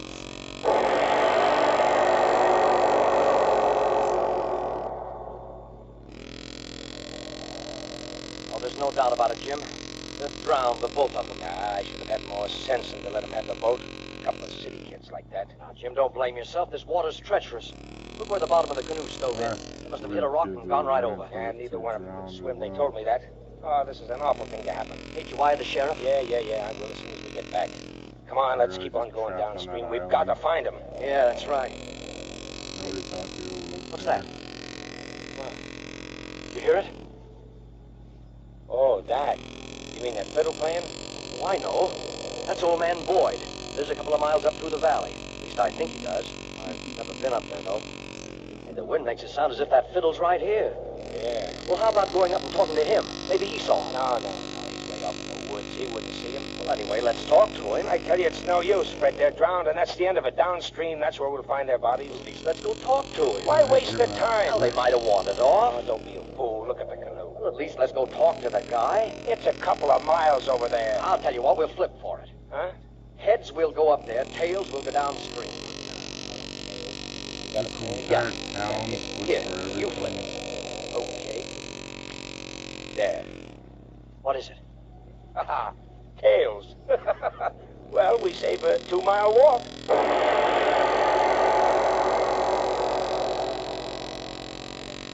You gotta tell me if it is. Patience, my dear daughter, you must have patience. Oh, Laura's waking up. Yes, open your eyes, Laura. What? You fainted?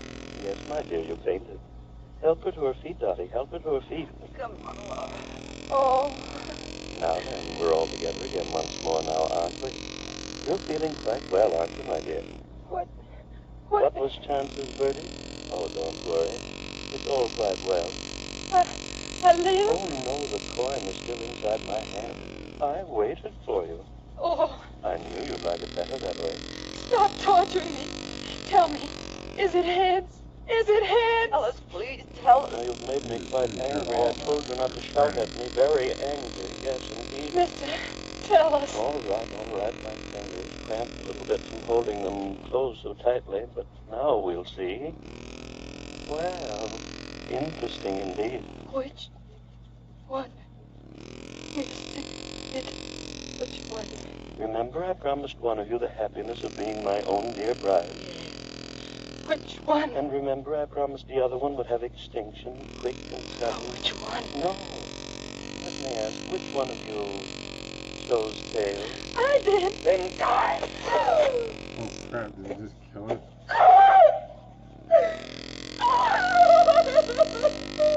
Oh, no need for tears for her, my dear. She died quite gently. Now, enough of tears. For since she's dead, it's you who will be my bride. No, I won't. There is no choice. Chance was the chooser and you the woman. I'm a man who always goes by chance. Now get up to your feet. This one is Death's bride. You make it all quite difficult, you do. Why do you persist in making me angry? Chance, all is chance. You'll be my bride. We'll be quite happy in my homeland when we get there. We'll pack, get to the seashore. No. First I'll play for you.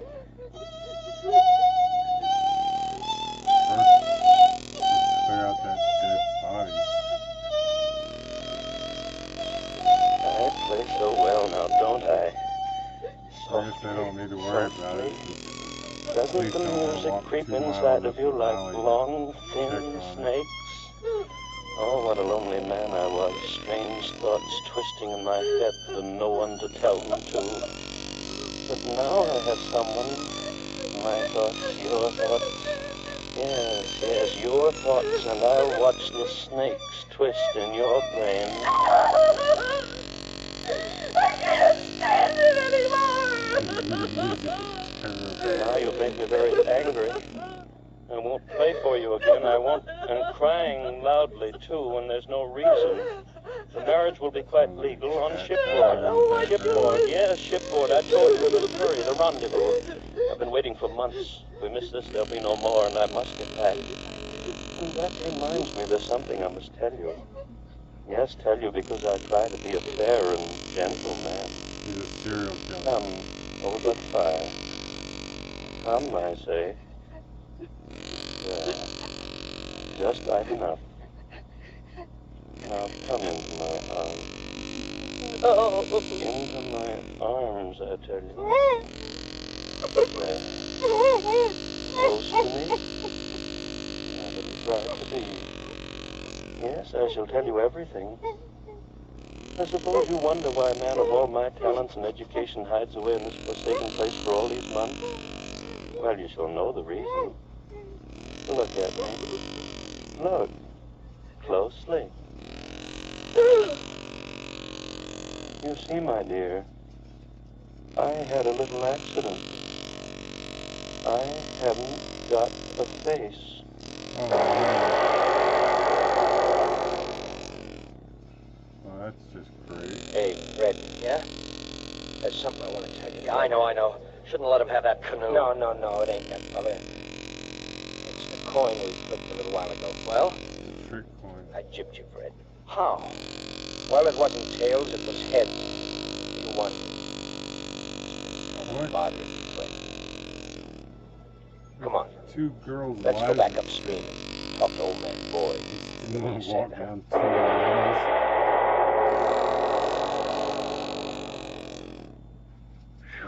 Mr. Obler. All right. I want to say something very quickly to the radio audience. Ladies and gentlemen, believe me, the story you just heard was just a story intended purely for amazement and amusement. The young ladies were purely fictional characters, and the villain existed only for the brief space of the 29 minutes during which you listened to the play. So, stop breathing hard, permit your blood pressure to fall at its normal, healthy rate, and as soon as Frank Martin tells you about a certain matter, I'll be back to tell you about the fast one. Friends, don't forget now, if more vitamin B and iron is all you need to help build yourself up, then try ironized yeast tablets. Remember, if they don't quickly help you to eat better, feel more like your old-time, peppy, happy self. Yes, and if you're not convinced that ironized yeast tablets can help you gain the pounds you need to look better and feel better, the cost of the first package will be refunded to you in full by the Ironized Yeast Company, Box IY, Rahway, New Jersey. Ask for ironized yeast tablets by their full name. Make sure you get what you ask for. Ironized yeast. Now, what about next week, Mr. Obler? Well, it's a mystery story. An amazing series of crimes and hit-and-run accidents which take place in different parts of a certain city, miles apart at the same moment. No one sees the autos strike the victims, no one sees the criminals, there are no clues, and yet the dead litter the streets. But that story is next week. Lights Out will come to you again next Tuesday at this same time. Be sure to listen to Arch Obler's weird story of The Fast One. And if you need more vitamin B and iron, be sure to try ironized yeast. The one and only ironized yeast. With the big letters IY on the package and on each tablet. No one knows what you're talking about.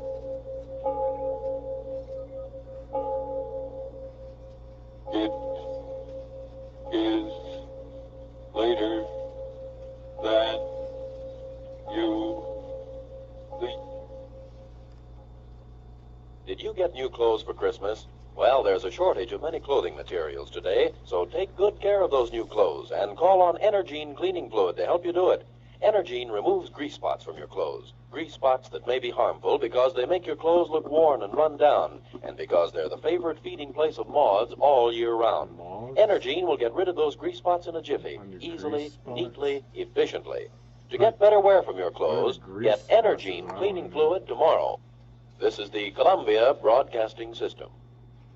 Everybody working on their piece of shit car. Ironized Yeast presents Lights Out. Everybody.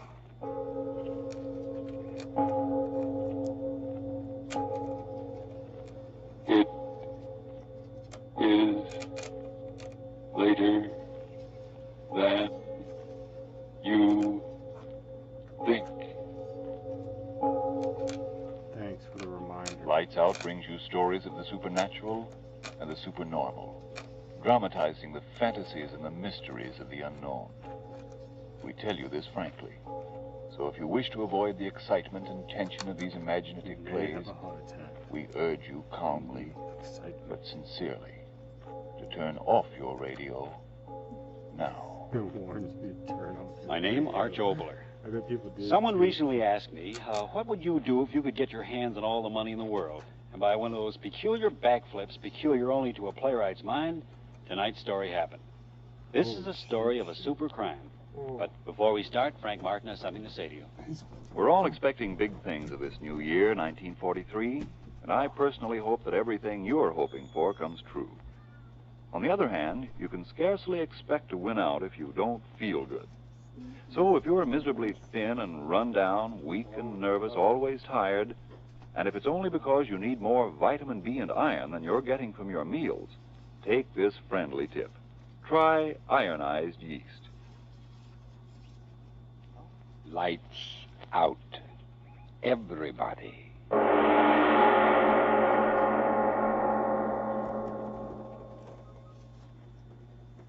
But, my dear Mr. Finn, $5,000. $5,000. $5,000. What do you think you're doing, bidding at an auction sale? I am bidding for your services. And if a $5,000 retainer isn't enough, why, name your own price. I'm not here as an individual. I'm the representative of a group of casualty insurance companies who handle practically all of the burglary insurance in this entire area. Well, if you're that important, talk important money. $10,000 cash. Very well. I'll write you a check. Fenn Detective Agency. F-E-N-N. Yes. $500,000 stolen in broad daylight and no witnesses. A very clever criminal, whoever he is. But surely you don't believe only one man has committed all these crimes. Whenever there is greatness, even in crime, the answer is a man. One man. 25 places robbed both sides of State Street, 25 stores robbed in the space of 30 minutes, and you talk of one man? He's very clever. No one man could rob 25 places, spreading over a distance of 3 blocks in the space of 30 minutes. No? Of course not. Banks and department stores and loan companies. Cash registers cleaned out. And not a clue, not a witness. The devil alone knows what this is all about. The devil alone.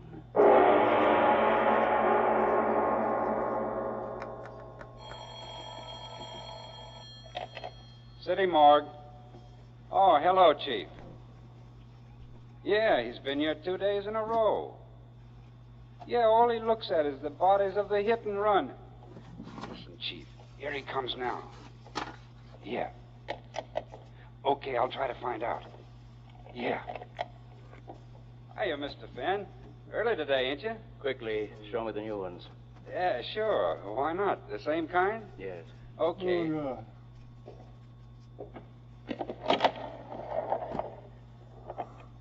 This one's name is, it's on the tag here, Morrison something. Relatives ain't claimed him yet. Look at him. Smashed up pretty, ain't he? He never knew what struck him. Yeah, I'll say he didn't. The way that skull... Well, I bet you he went out just like that. I'm no longer interested in this one. Where's the next? Coming up. Wait till I put this fella back on ice. Let me see. Where'd I put the dame? Oh, yeah, here she is. Shit. Whoever the rat was, his hair must have busted the front end of his crate. Look at her. Ain't much of her left to tell who she was, is there? Only identification on her was her first name in a book. Let me see, Libby. Yeah, that's what it was, Libby. Gosh, if this was my girlfriend and any hit-and-run rat did this, I'd find him even if I... Hey, Mr. Fenn, what's the matter? What are you laughing about? It ain't funny. The girl's face, it smashed her. What are you laughing about? I know. Now I know.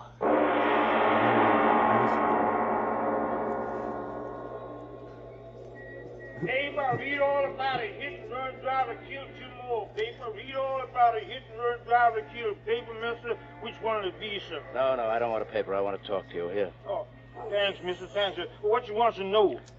There was a little accident on this corner yesterday, wasn't there? Yeah, sure. Some dame got her head almost cut off by one of them there hit-and-run guys. See, you should have seen it made me so sick I couldn't eat. Yes, but that doesn't concern me. What I want to know is... Dang, everybody's saw this Did you dead see lady. the accident? You mean the car was done it? Yes. Well, no, not what you could really say, seen it. No. Speak up, speak up. Don't get sore. I'm telling you, I was just closing up my stand, ready to go home. See, and I have my back kind of to the street. See, all at once I hears a whoosh, and a dame screams, and then a whoosh again like one of them there race cars at the speedway, like she sees in the newsreels. When I turns around, there's a dame dying out there, and honest, mister, the hat's out of sight, ready. Oh, ready. I don't see nothing, no, sir. You don't see nothing. No, sir. Why, that guy must have been going 100 miles an hour. He ain't even got lights on, no, sir.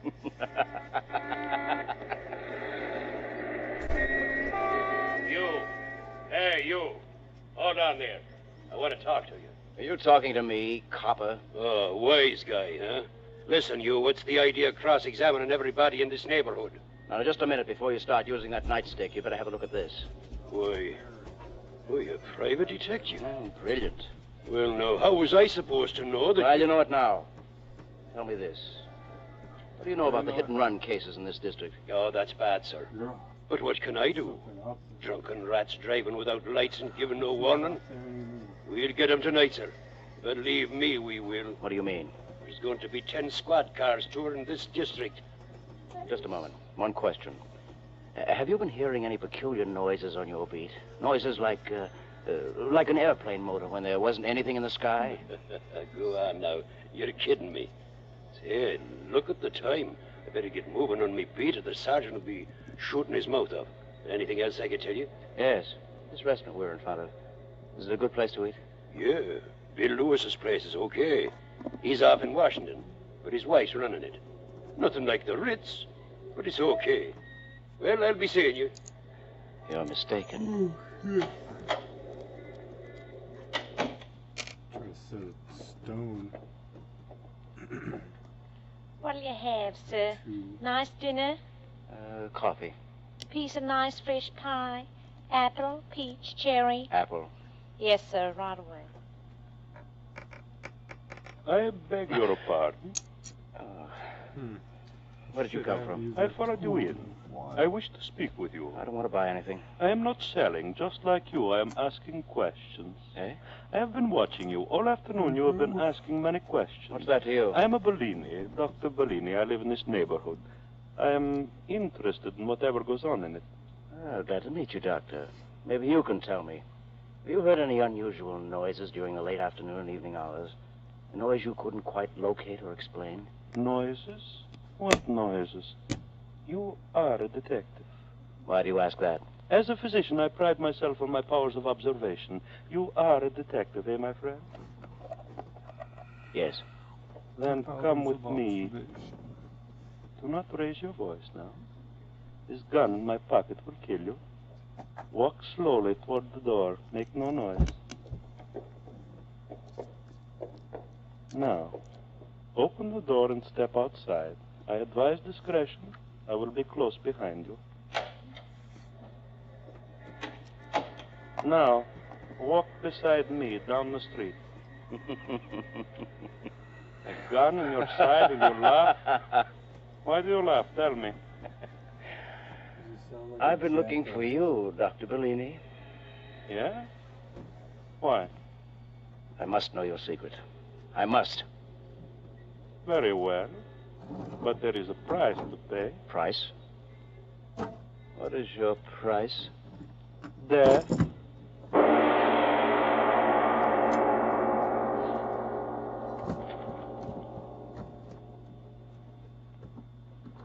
Ladies and gentlemen, a breath and a moment for relaxation before we return to the strange story of Bellini and Mr. Fenn, the secret price of which is death. Yes, before going on with tonight's Lights Out story, a moment for relaxation and a return to the realities of today. For instance, here's a lady with a problem that's facing a lot of us these days. Life is so hard lately. I feel it's my duty to do war work. Of course, I've got my home and the children to take care of. But how can I keep going when I'm losing weight? Can't eat or sleep. Oh, honestly, I'm so worn out and on edge, I don't know which way to turn. You have a problem. But the solution may be easier than you think. As simple as more vitamin B and iron. More vitamin B and iron? I don't understand. Well, you see, when you don't get enough vitamin B from your food, then your appetite may be so poor that you don't eat enough to keep up your weight and strength. Or your food may not do you the good it should. And when you don't get enough iron from your meals, you may be weak and pale and listless. But if I do need more vitamin B and iron, then what? Then try ironized yeast tablets. They're ever so pleasant and easy to take, and they give you both vitamin B and iron. That's why ironized yeast tablets have been of such amazing help to thousands who only needed more of these substances. Help them gain wonderful new pep and strength and 5, 10, even more pounds of good new flesh, often in a few short weeks. Yes, indeed, ma'am. If you need more vitamin B and iron, by all means get ironized yeast tablets. Then see if pretty soon you aren't saying, What a relief to be doing things again. I've forgotten what tired means. I've gained pounds. And thanks to ironized yeast, I feel wonderful. And now back to Lights Out. Mark Fenn and Bellini are alone, and the detective is about to hear the secret whose price is death.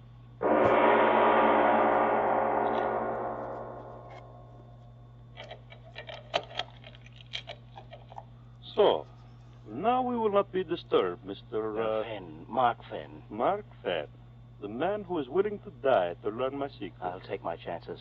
Just tell me, how did you do it? But first I will ask you questions. You are either a very clever man, Mr. Fenn, or a very lucky one. How did you suspect it was only one man? I knew. It had to be one man. But how did you correlate the missing money and the dead in the streets? 30 minutes to collect $500,000 and cover 25 stores. I knew you'd have to move fast. I figured someone would get hurt. You are very clever. You did do it, didn't you? Come, I will show you. You will be the first to know. And the last. Here. Sit here. Yes, yes. Now, what do you see in my hand, Mark Fenn? A bottle. It's full of oil. Not oil, you blind fool. Power. The key to the world. Listen to me, Mark Fenn. One drop of this and the world is mine. You believe, Mark Fenn? You believe what I tell you? But what does that stuff do? You've got to tell me. Speed. That's what it gives. Speed. Faster, faster, faster. Every atom in me faster. You do believe, Mark Fenn. You've got to believe. But what? I don't understand it. What does that stuff do to you? Oh, you fool. Why don't you listen? But, Speed. That's what it gives me. Speed. Every physical process, every mental activity, it speeds them up 10, 20 times the normal rate. Faster, faster. Every molecule. Listen, the average man walks 3 miles an hour. One drop of this, and I walk 60 miles an hour. Now you know my secret. A chemical which speeds up my activities until I am a god among men. A drop of this, one drop, and I walk and I run and I talk and I think 20 times faster than any other man in the world. Oh, no, that can't be. No? Then watch. I drink. Dr. Bellini. Where are you, Doctor? Where are you? Bellini. I've never seen Bellini, what are you talking about? What are you saying? I don't understand. Stop it. Stop it, I say. Stop it! Bellini. You went away. Where? What happened to you? Why do you talk like that? Again. I told you all physical, mental processes speed up. Wait a second. Chemical effect will wear off completely. That stuff, it makes you talk fast, is that it? There. Effect is worn off. I'm back to normal rate again. Where did you go? Where? To prove to you that what I say is true. Look what I have in my hand. Diamonds. Diamond necklace. Where did you... From the window of that jewelry store 3 blocks away. You were there and back in these few seconds? 20 times faster than any man can run, I ran in those few seconds. 20 times faster than any man can think, I thought in those few seconds. I thought it said 60 times faster. Now, do you believe, my friend? It was you moving at 100 miles an hour that knocked down those people and killed them. It was you moving so fast, they were not hurt. Well, they were hurt, but not you. Yes, it was I. It was you moving so fast they couldn't see you who took that $500,000 in cash from those stores. Yes, I. Me too. You? Yes, me. All my life I've wanted. Bellini, the power you've got now, Bellini, I want it too. But why? Why should I share it with you? Because I can help you. Yes, that's it. I can help you. There's so much to do. You can rule the world, but you cannot conquer it alone. You'll need help, and I'll need help. You hear me, Bellini? I'll help you. I'll do anything you say, but you must let me join you. With the dream of all my life coming true. Power like God. Let me join you, Bellini. Let me. Yes. I need a man like you. Together we will help the world.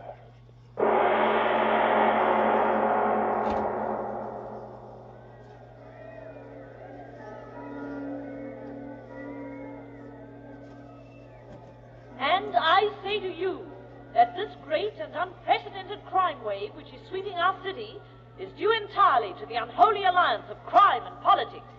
Sweep the culprits out of office, and I tell you that our streets will be safe and walkable.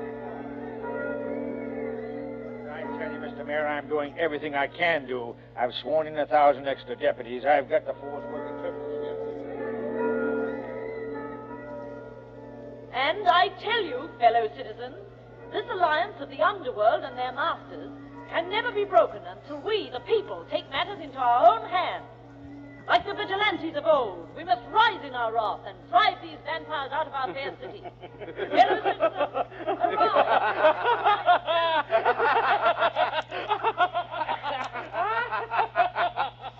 Destroy these vampires. A revolutionist plot. Unholy alliance of crime and politics.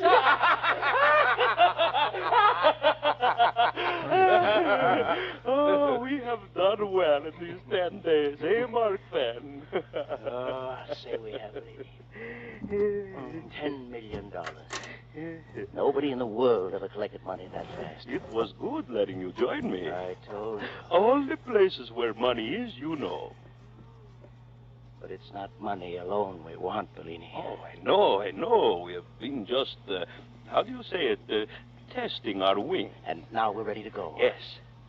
New concentrate of my chemical is ready. Today we have taken the city, tomorrow the world. The world. But now, while the city we have left behind us boils in the madness we have brought to it, you and I, we will rest, eh, Fenn? You laugh again. Why? I was thinking of the fun I had this morning. Oh, you mean when we liquidated your enemy? Dead. Every mother's son of them.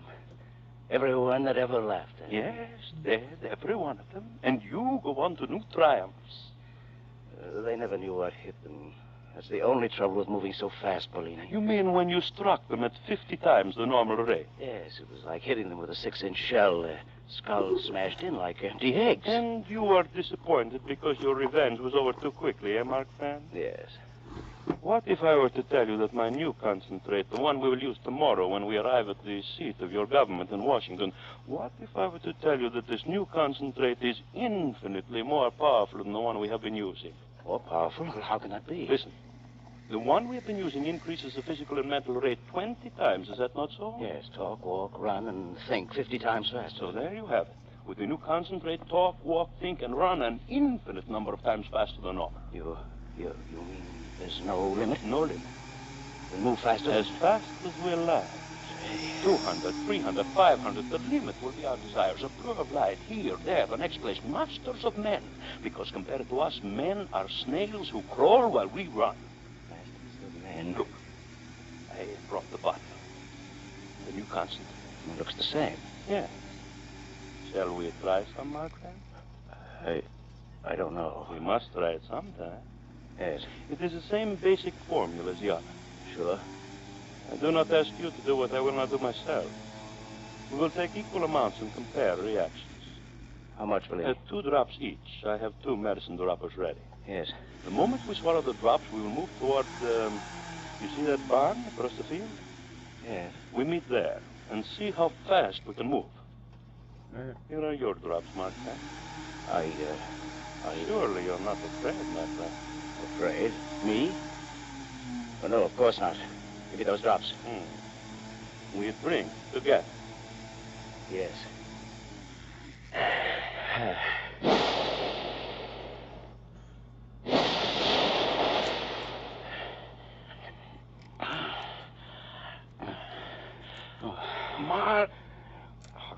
Mark Fenn. What? Mark Fenn. Bellini. What happened? I am not quite sure. The barn. We're lying by the barn. We did get here. Mark Fenn, your clothes. My clothes? Well, I'm naked. I too. Mark Fenn, listen. We moved so quickly through the air, our clothes were torn off. Yeah. The new concentrate, infinitely more powerful. We moved through the air at a tremendous rate, hundreds of miles. Bellini. What? Your lips, they're not moving, and yet I hear you. Your lips, they do not move either, and yet I hear you too. That cannot be. What is it, Bellini? Our reactions. The concentrate has speeded them up so intensely, we read each other's thoughts. No, do not move. Why not? The concentrate, it was too powerful. We must lie quietly until its effects wear off. Yes, but... Bellini. Ben, why are you looking at me like that? Your face. My face? Something's happening to it. What? Speak up. What is wrong with my face? What? Yours. What? Your face. Creases in it. Lines. And yours. That's what's happening to yours. Bellini. I feel... Bellini. What's happening? Tell me. Age. That is it. Age. Age? Age. What? We are aging. We are aging. Aging? What are you talking The about? concentrate. Our physical reactions, they have been speeded up too much. Tell me. What's that got to do? Listen to me. The concentrate, it has speeded up our life processes to infinity. Every second is aging us a year. Every second. No, I'm a young man, Bellini. You're lying. I'm not getting older. I'm not. We are dying, Mark Fenn. Dying. No, you lie, Bellini. I won't die. I won't die. I don't know why they do medical tests. For human trials. And yet the solution works on in his flesh. It kills. No, I cannot die. Master of men, I cannot die. What happened to the 2 million Master bucks? of... There.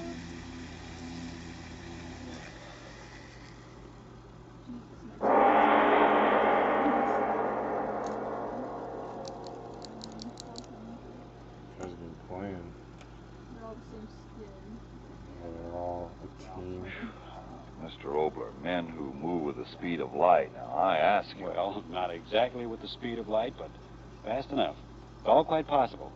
But before talking of that and other pertinent matters, a word from you, please, Mr. Martin. Remember now, friends, if you simply need more vitamin B and iron in order to get back your old-time pep and strength, your zest for living, then by all means try ironized yeast tablets. Try them on this no-risk, money-back basis. If you don't quickly begin to eat better, sleep better, feel much stronger, more alive, yes, and if you're not convinced that ironized yeast tablets will help you gain the pounds of good new flesh you need, the cost of the first bottle will be refunded to you in full for the Ironized Yeast Company, Box IY, Rahway, New Jersey. Remember, too, there's only one ironized yeast. You'll know it instantly by the big IY on the package and on each tablet. And now, Mr. Obler, what is this about human beings moving as fast as light? Well, rather than talk of that, I'd like to speak to all of you of something that's as real as the air you're breathing right now. You know, if we could put a little lights-out fantasy into the war, all we'd have to do to get more ships and planes and guns for our fighting men would be inject some of Bellini's wonderful speed-up serum in the arms of our workers. But the Japs and the Nazis aren't fighting this war with mere fantasy. They're using real bombs and bullets. And the only way to get more of the weapons of war into the hands of the men fighting and dying for us is for more of those who are not working at war jobs to get into war industry. Your work can help win this war. If you live in an area where there's a shortage of workers in the nearby warplanes, get a war job. Go to your local United States Employment Service office. They'll tell you where to get free training courses and where you can be of most help. Remember, that's only if you already live in a production center that's short of workers. If you don't now live in such a place, don't move to one. See your United States Employment Service branch for information about future war jobs, which will be open to outsiders later after the acute housing and transportation problems have been solved in these crowded centers. Now, the surest way to put a Jap in the White House, yes, a Jap in the White House, and a Nazi at your front door is to expect the other fella to win the war for you. So, if you're in a position to get a war job, get one as soon as possible. To work for victory is just another way of fighting for it. Thank you, Mr. Obler. And now, what about next week? Well, next week, a story I've been trying to write for almost 2 years.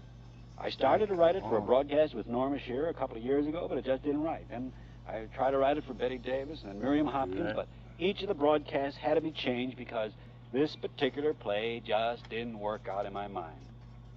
Well, at last, the typewriter's been good to me, and the dictaphone has done its part. The stenographer has done her work, and it's all on paper. Its title, The Mirror. The story? Oh, but as usual, that's next week. Lights Out will come to you again next Tuesday at the same time. Be sure to listen to Arch Obler's weird story of The Mirror. And if you need more vitamin B and iron, be sure to try ironized yeast, the one and only ironized yeast, with the big letters IY on the package and on each tablet.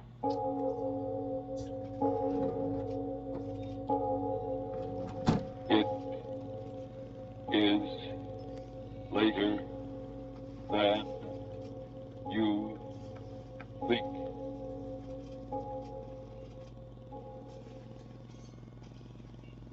A smooth, comfortable shave. That's what you want from a shaving cream. And, brother, that's what you get with Mole Brushless Shaving Cream. Mole forms a protective film between your skin and your razor. Gives your razor something to ride on. Helps guard your face against nicks and cuts. The result, a smooth, comfortable shave. So get Mole, M-O-L-L-E, Mole. This is the Columbia Broadcasting System.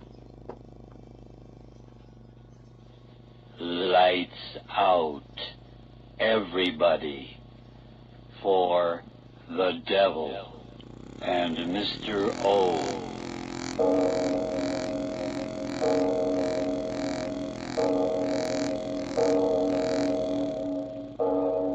Good evening. This is Van Christo. Welcome to the Van Christo Radio Theater.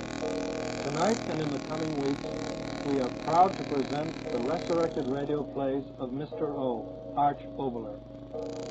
Arch Obler is regarded by many drama critics as one of the greatest radio playwrights of all time. He achieved national acclaim as the writer and producer of the highly popular Lights Out series. The true radio buff will remember many of the plays in the Devil and Mr. O collection from Obler's former network series. These tales of the supernatural and supernormal represent radio drama at its finest. This is the theater of your mind, where you are about to enter the zero dimension. There are no boundary or time limits here, only the depths of your own imagination. And now, to tell you about tonight's program, here is Mr. O. This is Mr. O, Arch Oval. I bring you a play titled Alley Cat, with apologies to all cats, large and small, particularly very large ones. Which brings me to a question. Mister, have you ever quarreled with your wife? Or, lady, have you ever had harsh words with your husband? Of course not. Perish the thought, I withdraw the question. But Pop and Mama, lovers, if you've ever quarreled with each other, I'll guarantee you'll never want to do it again after you listen to Alley Cat. But that happens after a word from your announcer. Are you aware? And now, if you haven't already done so, turn off your lights now and listen to Alley Cat.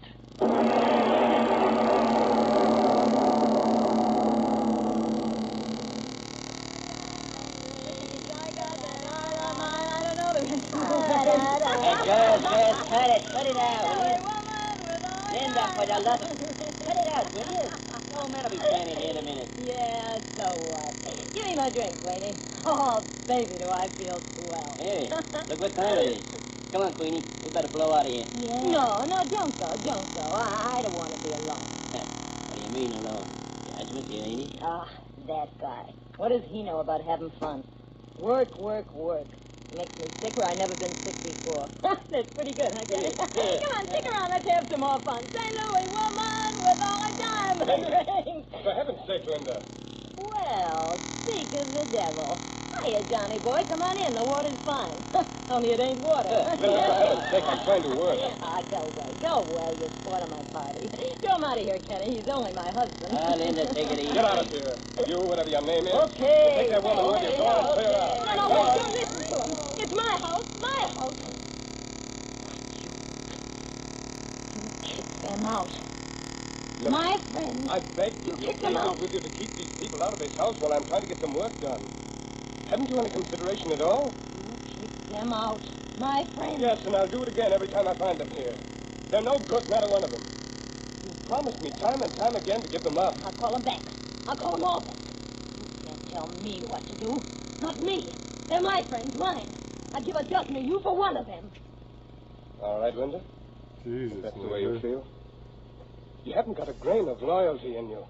All I ask is a little peace and quiet in my own home, and I can't even have that. Ah, go away. Night after night, you and these people yowling and screaming like a pack of alley cats, and you the worst of all. I'm through, Linda. I'm through with you for good. Oh, no, you're not. Oh, no, you're not. Keep away from me. Keep away. Oh, Linda. See? You're not through with me at all. You'll never be through with me. Never. Oh, Linda. Now, let me go. Let me go. I don't want you, you fool. You're not through with me. I'm through with you. No, I'm tired of you. Do you hear me? Tired of you.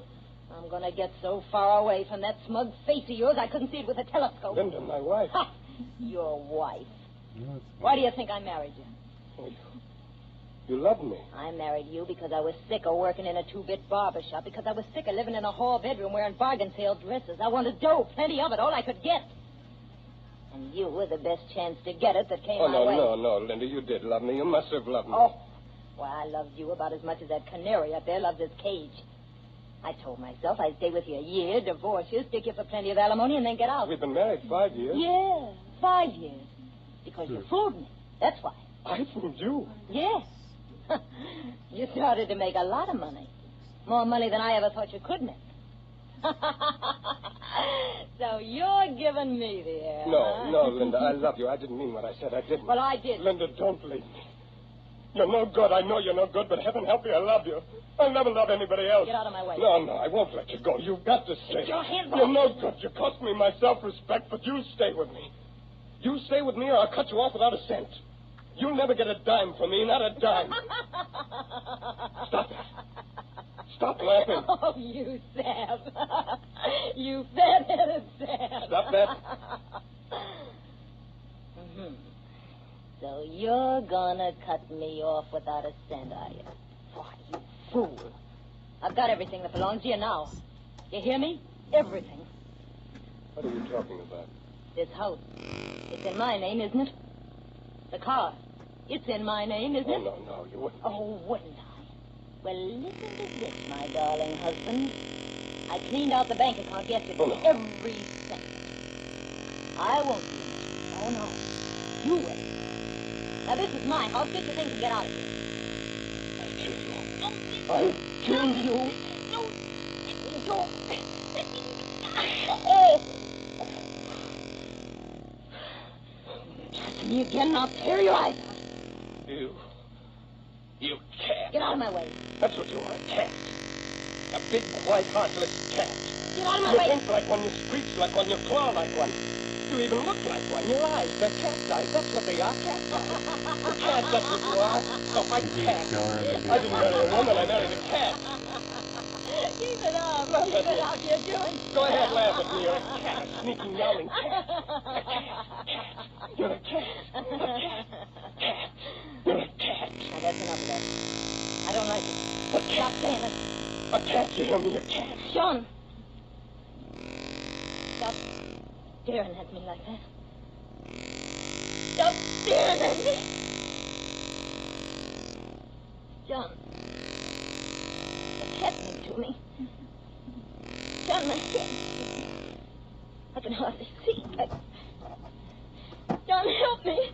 John. Linda. What are you staring at? What are you staring at? Turning into a cat. What are you... Linda! Linda! Terrible.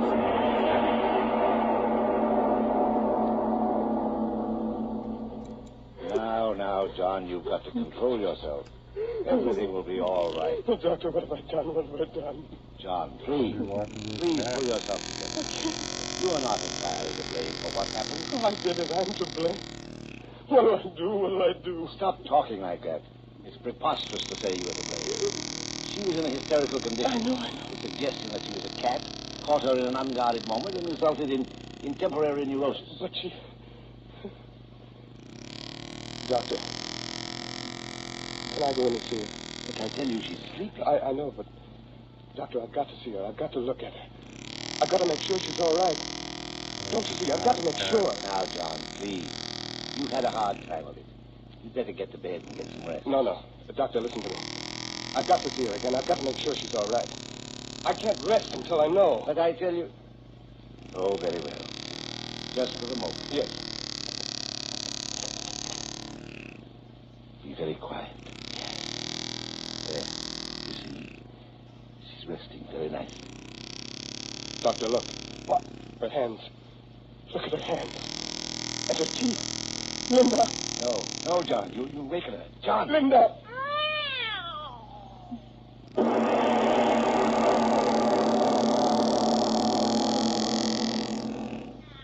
Oh, Doctor, listen to her. Steady, John. I can't stand it, I tell you. Doctor, what is it? What's happening to her? I don't know, John. I don't know. Oh, listen to her. What'll I do? What'll I do? Fingers into claws. Teeth into fangs. Can't be done. Well, it is. And yet I've seen it with my own eyes. You've got to do something, Doctor. You've got to. You're my friend. You've got to help me. But what? In the name of all that's rational, what? You think? There must be something you can do. A drug, something. Oh, John, I don't know what to say. I can't think. I'll call in someone else. Yes, that's it. I'll inform the authorities. They'll take care of everything. No. Wait, Doctor, wait. What's the matter? What is it?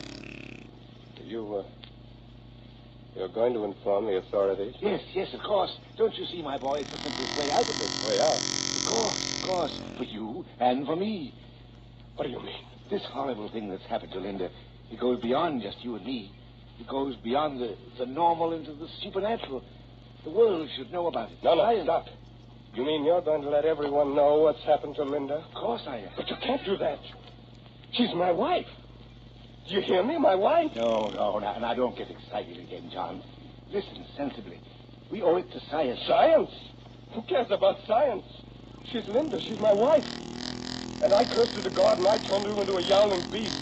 It's my shame, mine. And you're not going to tell anyone else about it. No one. It's my duty, John. I must inform the authorities. No. Keep away from that phone. Keep away, I say. I'm sorry, John. I must call. Tom.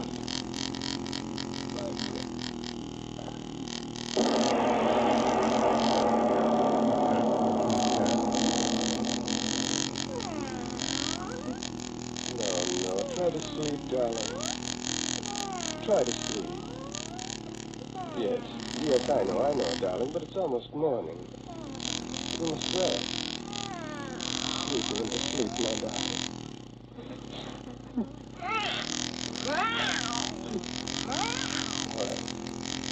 All right, darling, I won't cry. I've got a strong hand to help you. And I did help you. He was going to tell them about you. Everyone. They'd have taken you away from me, locked you up, pointed at you, laughed at you. But I stopped him in there. I stopped him for you. He called me friend. But you're my wife, beloved. And I love you. I pleased you, haven't I, my darling? I never could please you before, could I? But now I've pleased you. I'll tell them you never came here, and no one will ever know, darling. No one but you and I.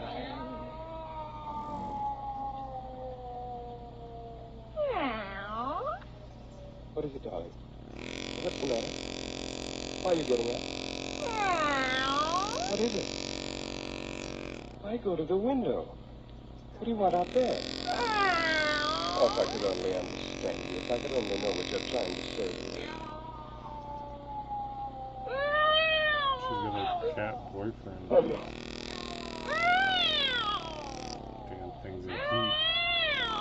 Linda, stop. On my knees, I'm begging you to stop.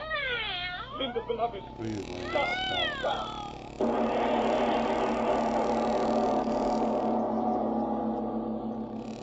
Ladies and gentlemen, we leave The Devil in Mr. O's story, Alley Cat, to take a normal breath and a word from your announcer. And now back to The Devil in Mr. O's story of Alley Cat.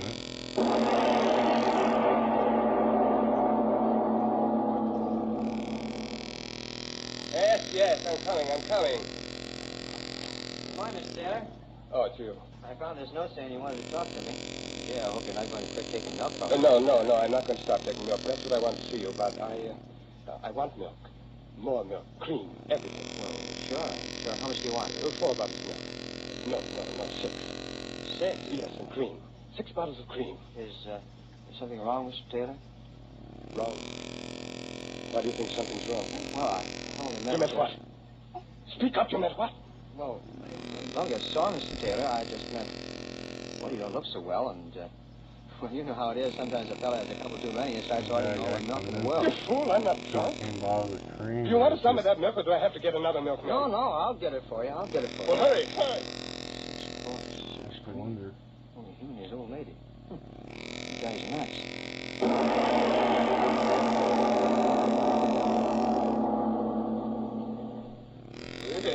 Good morning, Mr. Taylor. Early again this morning, ain't you? Morning. My first customer every morning for the last 3 days.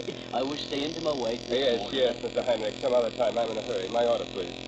Sure, but you didn't give me an order yet.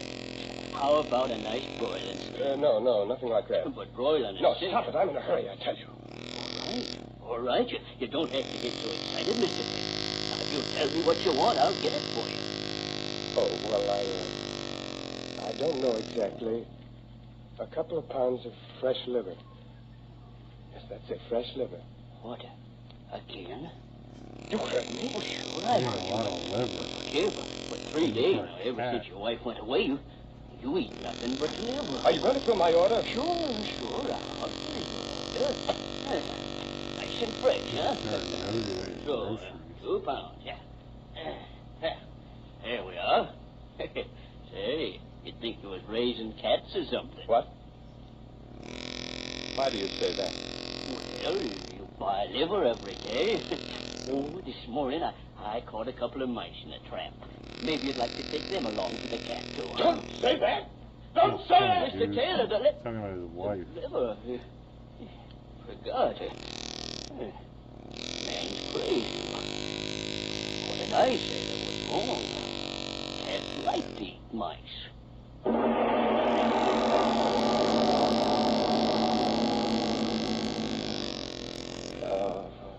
My Linda. My dearest Linda. Close to me. Oh, close. Oh, my darling, my darling. You can't leave me now. I'll have you with me always. I'll keep you here. Yes? Just you and I. I won't answer it. They'll go away. All right. All right, I'll answer it. Linda, it can't be anyone that knows. He's dead. I buried him, Linda. You know that. No. Stay here, my beloved. They mustn't see you. Be very quiet.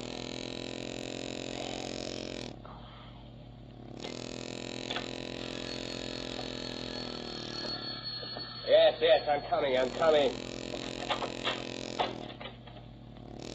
Well, what is it? Are you the owner of this building?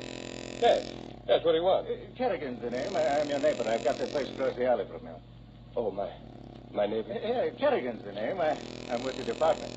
Department? Yeah, I'm desk sergeant at the 3rd District Station. A policeman? Yeah, I'm off duty today, so I thought I'd drop over and speak to you. You mind if I step in for a moment? Step in?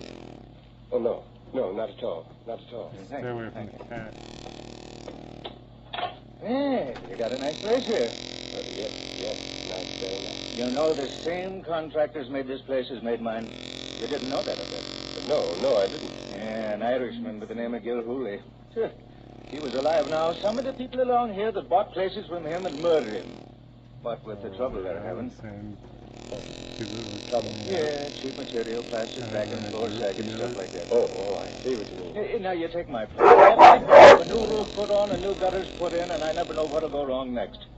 Anything wrong around here? Oh, no, nothing at all. Yeah, then you're lucky. Say, what's the matter? I just remember why I come over. If you don't mind, I'll tell you. Yes? No, it ain't me that's complaining, Mr. Taylor. I'm the kind of a man that can sleep in a boiler factory. But it's my Ella. There's a light sleeper for you. I always say that if a star in heaven twinkles too much, the noise wakes up me Ella. What's the trouble? Oh, no trouble at all, Mr. Taylor. Like I'm telling you, I'm the last man in the world to go around having trouble with me neighbors. But you know how the women are. They're always finding something to make a fuss about. So I'm not disturbing her. Disturbing? Yeah, you know, your missus. She's not sleeping in the bedroom there, is she? No, of course not. There's no one in there. I thought maybe seeing the daughter's clothes. No, I tell you, there's no one in there. My wife is out of town. Well, that's fine. I always like to talk things over man to man without the women around. That's why I made my Ella stay home. Let me handle this, I says. If there's anything wrong, I says, let me do the talking and we'll stay good. What is it? What's wrong? What do you want to tell me? Well, to put it plain, it's the cat. Cat? Yeah, the cat. You got it, did you? You had a cat? Yeah, it started a few nights ago. No, it ain't disturbed me none, like I says, but my Ella. Well, you see, our bedroom window faces right on the alley, and by golly, she hears every meow that animal makes. You're wrong. Huh? I have no cat. But my Ella heard... I heard it, too, for that matter. I have no cat. But I'm telling you, it came from this house. I tell you, I have no cat. Isn't that sufficient? Well, now, seeing as you put it so plain, I'll be speaking up plain myself. I'm telling you, I heard a cat yowling last night, and the night before, and the night before that. It's an alley. And as sure as my name's Thomas Kerrigan, it came right from this house.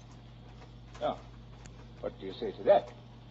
Get out. Now, wait a second, my bucko. Get on your high horse. Get out. Get out of my house. You sure are making a lot of noise about nothing, young fella. But it's your house, and if that's the kind of a neighbor you want to be, I guess I can... Oh, there's a cat. You don't What are you have. standing there for? Get out. Get out. Just a minute. Take it easy. No cat, eh? Well, what was that I just heard? Nothing at all. You've got no right to Listen to me. You may not be a liar, but you're sure of something close to it. If that ain't a cat in that bedroom there, then I ain't never heard a cat. Get out.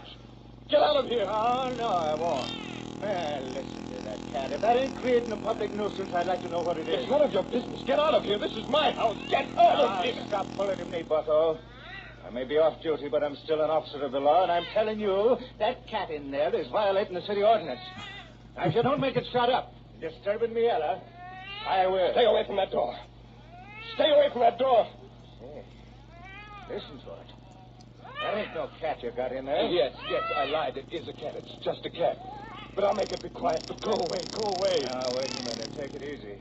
If it's just a cat, what are you getting so excited about? Just look at her. No. Look at her. Your eyes blazing. What's going on here? I think I'll have a look. No, stay away. No. Let's have the cat. Get away. Take it away. I told you to go. My gun. I'll get my gun. My gun. What's wrong with the dang cat? Oh, it's his wife.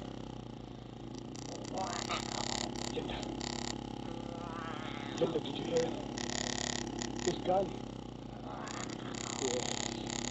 Close to me. Yes, darling, stay close to me. If he comes back, you... No, they won't hurt you. I won't let them. I did this to you. I cursed you to God. No, they won't hurt you. They won't. Wait there. Wait there. I've got to find you. I've got to find you. They won't hurt you, Linda. No, they can't. I've got it. Parker's with this Now they won't hurt you, cat Linda. sounds. I swear it. They won't ever hurt you. No. They had to have a room full of people. When they tested No, why this shouldn't you out. look at it? It was like this guy makes the best cat sounds. There's a gun in my hand. But not to hurt you, darling. It's just to help you. I swear. To help you. Yes, so close to me. I must do it quickly. Quickly. No, don't try to pull away. No, Linda, stay here. I must hold you. I must. You'll be back in a moment. I must admit, Linda, my darling.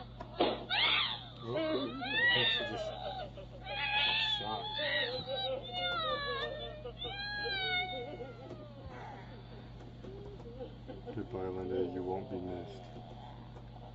I heard my beloved. I heard you. Yeah, he's not happy. Really upset. Wait for me, my beloved.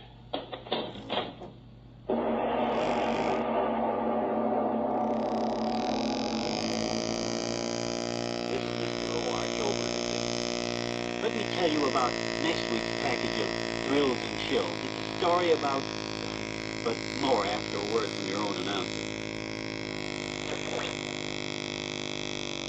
This is Mr. O again. Have you ever wanted to turn time backwards? I mean really backwards. We do that next time with a play titled Neanderthal. A story about a past which I promise you will make you forget, at least for a while, the woes and troubles of today. That's next time.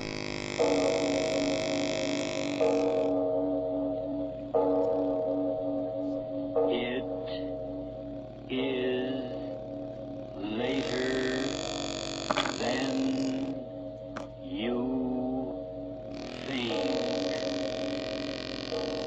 That's our story for tonight. I hope you enjoyed it and will join us again as we travel through the zero dimension in the theater of your own imagination. So until we meet again next week, when I bring you another story in the night, this is Van Christo reminding you that the extent of your own imagination is unlimited. One purpose of these programs is to help you exercise those imaginative powers. I hope we've succeeded. Good night. Those imaginative powers. I hope we've succeeded. Good night.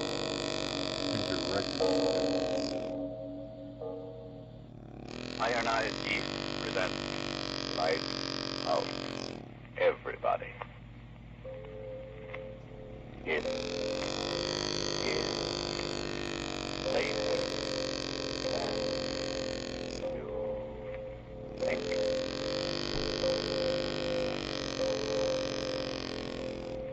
Lights Out brings you stories of the supernatural and the supernormal. dramatizing the fantasies and the mysteries of the unknown. We tell you this frankly, so if you wish to avoid the excitement and tension of these imaginative plays, we urge you calmly but sincerely to turn off your radio now. This is Arch Obler. If you don't mind, I am not going to tell you anything about the story we're going to do in a few minutes. Neither the title, nor anything about the characters, nor even the usual remark about any similarity of this story to real events and actual people occurring so and so. No, we're just going to tell you a strange story. But first, Bob Stevenson. And ladies and gentlemen, I want to talk about you. If you're so unattractively thin and jittery and run down that you're really only half living, maybe it simply means you're not getting enough vitamin B and iron from your food. If that's it, don't pin your hopes on halfway health. Get ironized yeast. It's a two-way tonic. It gives you both vitamin B and iron. Thousands of weary, worn-out men and women who only needed more of these substances are singing its praises. These folks tell us how quickly ironized yeast has helped them gain the grand new pound, the glorious new pep and strength and sparkle they needed to really enjoy living. Remember that name, ironized yeast. And now, lights out, everybody.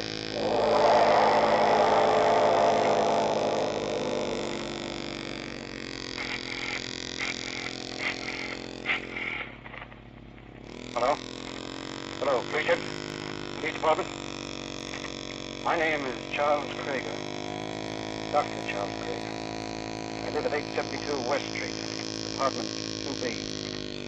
I want you to come and get me. I've just killed a man. J. Drogan. Did you hear me? I said come and get me. I just killed a man. His name was...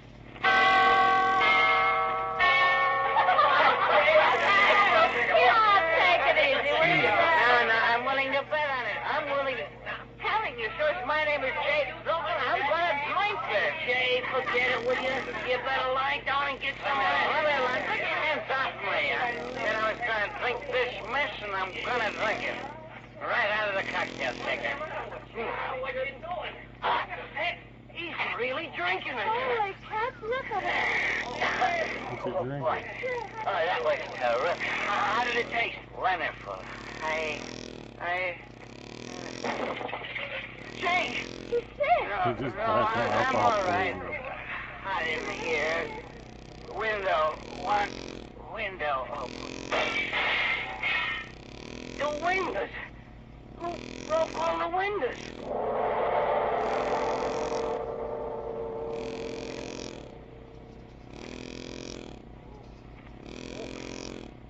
It's... what time? 9. I've got to get up. Get to work.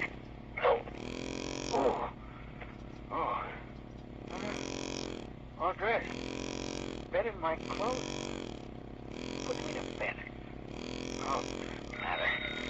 Oh, all right. Hello, Jay Drogan speaking. Who? Oh, yeah. Hello, Fred. Sure, I'm coming down to the office. Party? All right, a man gotta have some fun once in a while, can't he? I gotta wash up, All right, I'll be down here. Goodbye. Son of a... Where's my hat? Well, what? Windows broken. Some party. Tell superintendent to get windows fixed. Wonder what... Oh, well. Better get to the office. Good thing the building has an elevator. Couldn't walk downstairs. Good morning there, Mr. Drogan. Oh, hello, Mr. Jensen. Now, what the devil's the matter with this elevator? I've been punching this button for 5 minutes. Well, it takes time for it to come down when it's up on the top floor. Takes time. The devil with the time. It's always going wrong, that elevator. I wish that blasted thing would fall through the basement.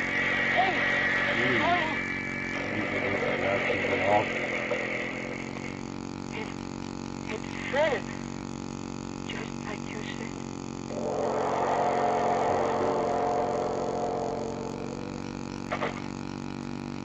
Oh, then, Drogan, sit down. Sit down. Thank you, Doctor. good of you to see me without an appointment. Well, you seem to be in quite a state. What is it? It's my head. You injured it? No, I don't think so. You see, I had a little party at my house last night. Well, never mind. Oh, this certainly is the morning after the night before. Go over to the window and let me look at you. Yes, Doctor. It's my head, Doctor. Every sound just the morning after. But every sound. That blasted airplane up there is so loud in my head, Doctor. I don't get excited. Why did that infernal pilot have to fly so low? Hey, up there, why didn't you crack up? Look. He's falling. Falling.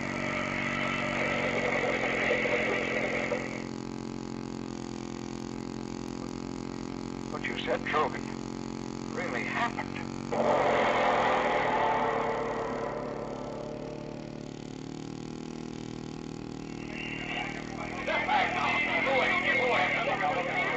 All right, Trogan.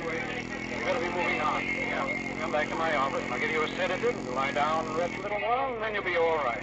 Yeah. Coincidence. That's nothing alone with the photograph. Nothing more. Well, watch out, man. Watch out where you're walking. It's okay. Now we can cross. Hey, you! How do you like that guy? Blasted cabs, they think they own the street. If I had my way, I'd smash them all up. Stop! Stop! It's happened. Again?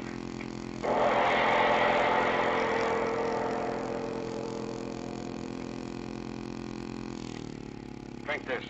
No, I tell you, drink this. I don't want to. It isn't what you want to do. It's a sedative. No, drink it. Putting me to sleep for a little while is no help. Last night. Think about last night. Perhaps you, well, drank something out of the ordinary. Huh? Well, why do you look at me like that? I did. What? That drink, I just remembered. Tell me. But that couldn't be it. Tell me. Well, we got a kidding about who could mix the most unusual drinks. I was feeling high, and I mixed one. Well, what was in the drink? I don't know. Well, you must. I knew what was in the drink. Perhaps some chemical. Oh, wait a minute. Where do you think you're going? To the office. Well, what? Fred, my business. I've got to know. You're completely out of your head. You're a menace, a walking danger. Don't you realize that you can't go out of here until we figure this out? Some way to stop it? If you don't, every time you say a negative thought, it'll happen. Someone will die. You want that? What's the matter with you? Why should you laugh? Stop it. Stop it. Well, it's funny. I go to see my doctor because I'm going out of my head, and he goes out of his head. But what happened to you that all of a sudden you said that I was a menace? When you said that, all at once, everything cleared up. What? Yeah. Me, a menace. That's the funniest thing anybody ever said about me. Look at me. Hair, half my teeth aren't my own. I've got a pot belly, and I'm a menace. Yeah, you, a doctor, supposed to judge things only by facts, suddenly decide I'm a menace. Why? Because 3 screwy things happened that I had nothing to do with. And I had nothing to do with. Coincidences. Like getting 4 aces 2 times running, or rolling 7 25 times in a row, or anything else where 2 and 2 doesn't add up to 4. That elevator would have fallen anyway, and that plane, so his motor cut out just when I said it. And the cabs, we were both so scared that we ran off without finding out whether or not there was a good reason why 3 cabs smashed up. Sure, cabs have accidents all the time. So, well, does that make me a menace? I ask you. Is that the way for a doctor to talk? No, I'm sorry. Of course you're right. I'm talking like an emotional moron. Funny, isn't it? I'm the man who has always evaluated situations through factual evidence. And even then, I've retained some measure of skepticism because I know how misleading human observation can be. Trogan, would you mind shaking hands with a blasted fool? Sure, Doc. You're shaking hands with one, too. Now, if you don't mind, can I use your telephone? Sure. Of course, of course. I've got to call my office, explain why I'm late. Oh, had me scared for a while. Hello, that you, Fred? Yes, I'm on my way in. But I tell you, I'll be there in a few minutes. But I'm telling you, I know, but I'm coming. Oh, stop yelling at me. Why don't you drop dead? Fred. Yeah. Oh, hey, Fred. Just died. What's the matter? I don't know. One minute I was talking to him, and then... Fred, answer me. No, it can't be. You're lying. Hello? Hello? Brogan. What is it? Tell me. Someone said Fred just dropped dead.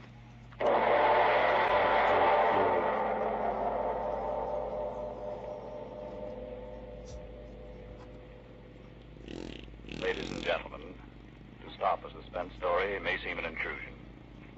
But before going on with the story of this strange little miracle man, perhaps a breath or two of relaxation is indicated.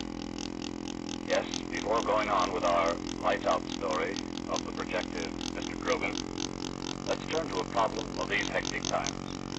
We have a very troubled young lady here. Trouble's no word for it. My boss wants to give me a dandy new job, but I'm so tired out and run down and jittery, I'm afraid I couldn't handle it.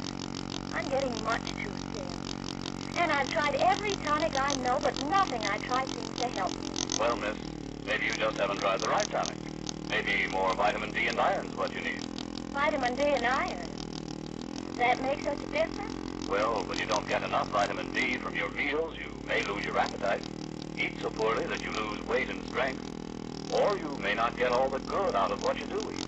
And when you don't get enough iron from your food, you may be weak and pale and feel only half alive. How can I get more vitamin D and iron if I need them? The quickest, easiest way I know is take ironized yeast tablets. They give you both vitamin D and iron.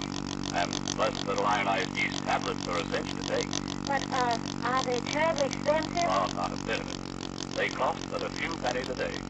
So try ironized yeast tablets if more vitamin D and iron is what you need. Then see pretty quick you aren't saying. Tired? Not me. I'm so full of pep now I hardly know myself, and I've gained pounds. Why didn't somebody tell me about ironized yeast tablets ages ago? And now, back to lights out. At the moment when both Grogan and the doctor had rationalized miracles into coincidences, another miracle had taken place. Another miracle of death. And now the men sit in the doctor's office. There is great fear in both of them.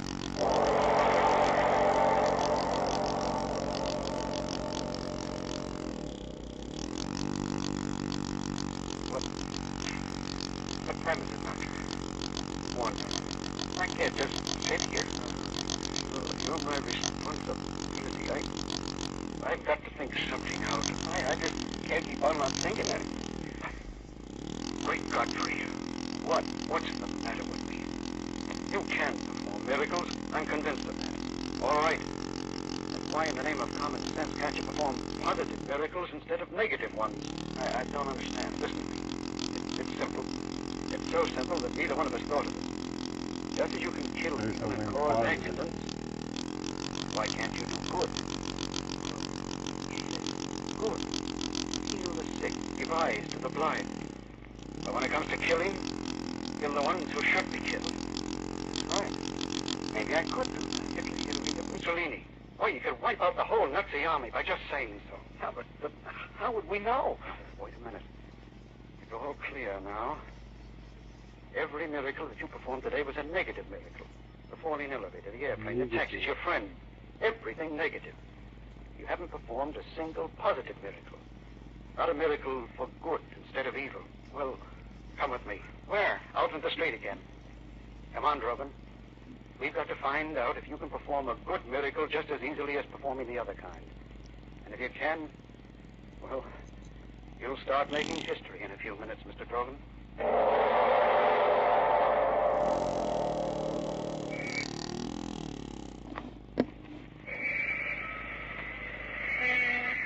Now. What? On the corner, the news. He's blind. Well, don't be stupid. We'll go over to him. Paper? Paper, get your paper. Hello, Tom. That you, Doctor? Yeah, give me a magazine. Well, anyone will do. Yes. Wish that he could see. Hey, Doctor. How have you been? Oh, never mind about me. How about you? Huh? How about your eyes? Are you kidding? Brother, out loud. You've got to say it out loud. Hey, Doc, what's the matter? Say it. I wish that he could see. Hey, what's going on here? Tom, you see. You do see. What's the matter with you, Doc? You can see. Let me alone, will you? What are you trying to do? What are you after? Can you see? Oh, I can't see. Get the devil away from here. I can't see. Joke is that? Oh. Come on. Yeah. What does it mean? Whatever you want to do that's good doesn't happen. Whatever you say that's evil happens. God help the woman.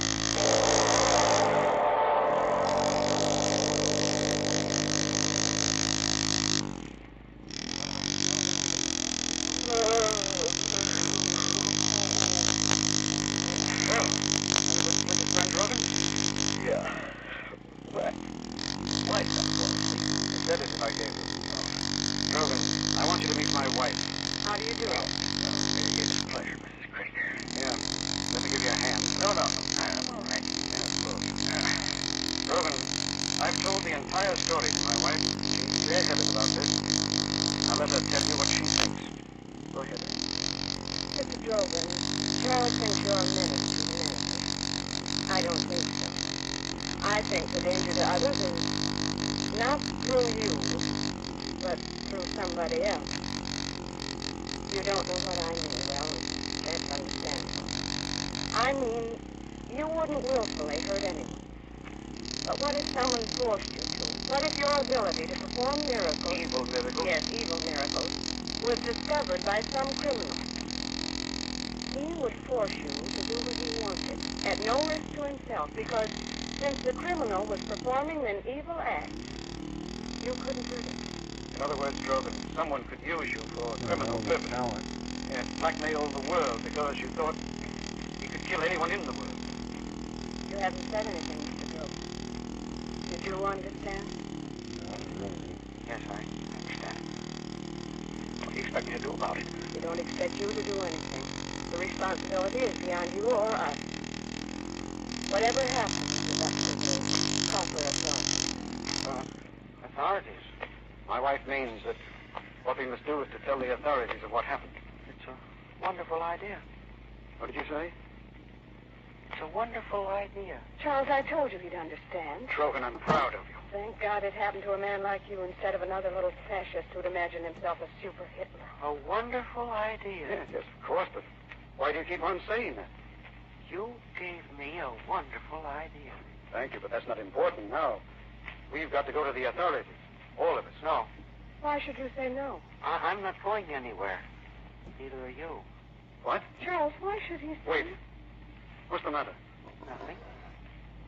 I'm not going anyplace, or are you? What do you mean? Sit down. What the devil for? Sit down. No, I don't see what... Doctor. I'll let you talk. Now let me. Yes. In my own way, I figured out the world a long time ago. But that's why I was satisfied. Now, you see, it's like this. Some people are born with more than other people. One man has more brains, so he's an Einstein. Another fellow's born with good looks, so he's a movie star, like that Taylor fellow. Another has muscles that work better, so he's a Joe Louis. Another one's got more energy, so he's an Edison. Most people are born with just enough brains and muscles to get along in a plain, ordinary life, like me. I knew that. So I was satisfied. Then this happened to me. All at once, all I've got to do is say something, and then it happens. Not good things, we found that out, but whatever I say that's wrong happens. I can do what anybody else in the world would like to do, can't do. No Army or Navy or Air Force. I can say that somebody should die or that something should burn or break or fall, and it happens. You know, at first it was the same for me as for you, Doctor. I couldn't believe it was really so. Then while I was lying here, I heard you and your wife talking, and I began to figure things out. And you both gave me the real idea. Dempsey and Joe Louis and Tunney and those fellows who had better muscles made themselves millions. So did Edison and Ford and Chrysler and the rest of them who had brains. Now, I had something. Why shouldn't I get paid off, too? Paid off? That's right. How? You said it before. What? I think you call it blackmail. Charles. The way you both look at me, you'd think I'd said something you hadn't said before yourself. Anybody that's any good to the world, I can kill. All right. People get paid off in this world for not letting other people starve, so I'll get paid off for not making people die. That's a pretty bad joke. Joke? No. Of course you're joking. No. You don't mean that. Sit down, Doctor. Doctor, I said for you to sit down. Don't you order me around. Now stop this nonsense and... Oh. I brought you some tea, Mrs. Krager. Yes, thank you, Frederick. Just put the tray Wait down. a minute. Take that tray out of here. Go ahead. Take it out. But I take orders only from Mrs. Krager. Is that so? Well, why don't you die? He's dead, isn't he, Doctor? Yes. So you see, it isn't nonsense. You devil, you. Up to now, it's always been plain Sam. I never thought that you... That's just it. You should never underestimate a little man, now should you? Charles, do you hear me? Call the police. He hears you, but he won't do anything about it, will you? Charles, don't just sit there. This man is a murderer. He killed Doctor, Frederick. your wife is talking a little too much, isn't she? Doctor, do you hear me? I suggest you tell your wife to shut her mouth. Charles, Or maybe you'd like me to say something to her, the words I said about the servant. Suppose I said, Mrs. Krager, I wish you... Stop. Will you please do something And about stop it. Stop. You hear me? Stop it. It'll be all right, dear. It'll be all right. Of course it will. As long as we're sensible about this. Now, then, what is my plan? Well, very simply this. You and your wife are going to help me get everything in the world that I want. Yes, everything. What I tell you to do, you will do. Letters. I will decide on 3 influential gentlemen in our government, 3 wealthy gentlemen in industry to whom you will send letters explaining about me. Well, they won't believe, but at the time I tell them to, they'll die, and the newspapers will know about it. After that, everyone will believe me, now won't they? And so as not to die, everyone will do exactly as I want, won't they? Because they won't have any choice in the matter. They send soldiers against me. I'll wish that they'll be dead, and they will be dead. And soon from Washington to London to Moscow, everyone will be doing exactly what Sam Drogan wants them to do. That'll be wonderful, won't it? All the good people of the world doing exactly what one little man wants them to do. Well, you haven't said anything, Doctor. You understand what I'm talking about, don't you? Yes. It was inevitable. Of course, I won't want you and your wife to leave here. Now then, we'd better have this man's body removed, and we'd better get to work. Or have you any suggestions? Mind if I have a drink? Drink? Not at all. Not at all. A drink started all this, didn't it? Go right ahead, Doctor. Thank you. And you, Mrs. Krager, you're quite all right now, aren't you? Yes, I'm sure you are, the way you sit there looking at me. You and your husband will do exactly as I say, because you're both good people, and I'm deaf to good people. You know that now, don't you? Yes, I'm sure my wife knows that. Your drink. Oh, yes. Oh, quite a full one. Thank you, Doctor. I drink to your continued good health.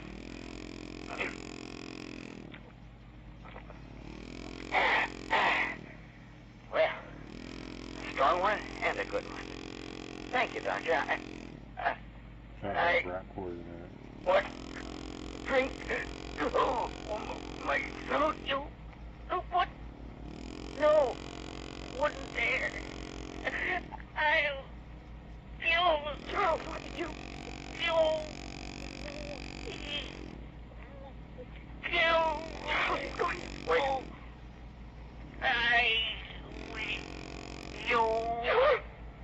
Punch him. Oh.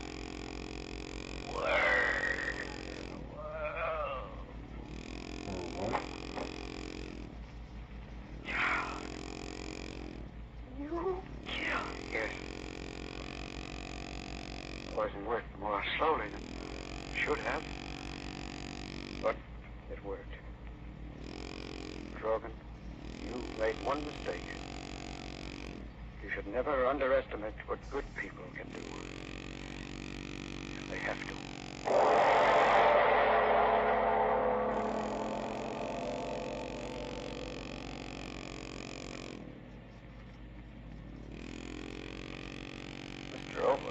Mr. Obler. know how you feel, but in these times of stress and strain, the tensions of life do pile up for all of us. And once in a while, it's a welcome let up to think of miracles and miracle men. A miracle man who can solve all things with a wish and a wave of the hand. Of course, we know now that miracles actually do happen, with work and with the will of a fighting people. Which brings us to next week. I'll tell you about that after you've had your say. I just want to clear up a point for our listeners. Friends, we've told you about ironized yeast. We've told you, too, how thousands who only needed more vitamin B and iron today thank ironized yeast tablets for helping them gain glorious new strength and pep, and 5, 10, even more pounds of good new flesh. But did you know that you can try ironized yeast tablets on a no-risk, money-back basis? Yes, if you don't quickly begin to eat better, sleep better, feel your old-time, peppy, happy self again. In short, if you're not 100% pleased with the results, the cost of the first bottle will be refunded to you in full by Ironized Yeast, Box I-Y, Rahway, New Jersey. So, if you need more vitamin B and iron, get the one and only Ironized Yeast tablets right away, tonight. And next week? Well, next week, very simply, I like stories of escape. I always have. My typewriter likes them. My shorthand likes them. My dictaphone likes them. I think other people feel the way I do. In childhood, we like to read of escape from galloping Indians. As we grow older, escape from pursuing love. And we grow older than that, other more subtle escapes. Well, by this time, you ought to know that next week's story is one of escape. Its title is Until Dead. And I promise myself and you a suspenseful and amazing half hour, but as usual, that's next week. Yes, tune in next Tuesday again for Arch Obler's eerie story, Until Dead. And if you need more vitamin B and iron, be sure to try ironized yeast, the one and only ironized yeast, with the big letters IY on the package and on each tablet.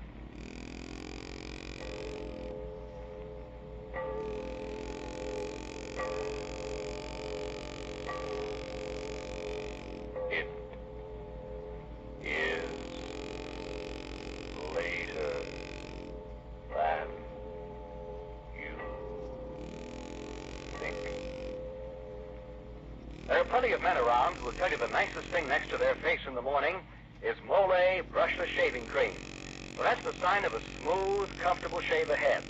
Mole, you see, is a shaving cream that helps guard your face against painful nicks and cuts by forming a protective film between your skin and your razor. You get a close shave and a mighty comfortable one, too. So get Mole, M-O-L-L-E, and be on the receiving end of a swell shave every morning yourself. This is the Columbia Broadcasting System. Ironized Yeast presents Lights Out, Everybody. It is later than you think.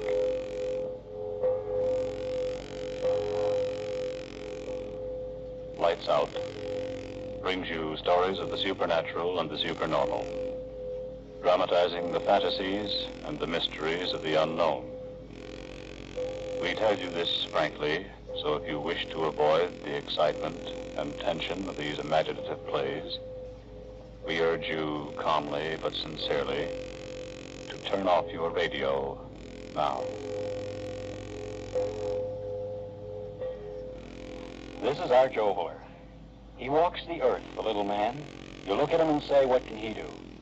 But then comes war and barbarism threatens his own home, and suddenly the little man towers over the earth, a figure of vengeance.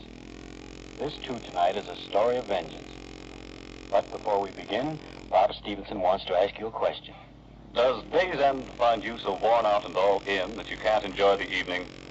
Are you so jittery and underweight and under par that you're losing out in your work and in your fun?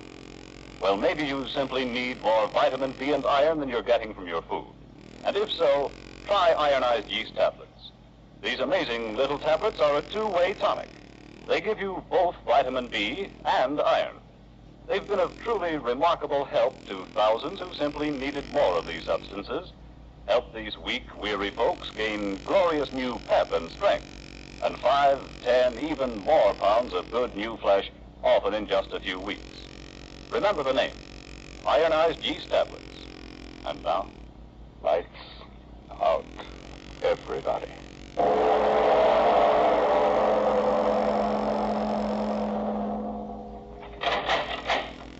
You've got 10 minutes with him, Counselor. I know. Well, Rogan, I understand you wanted to see me. Sit down, Counselor. I'm very busy, understand? Sit down. Yes.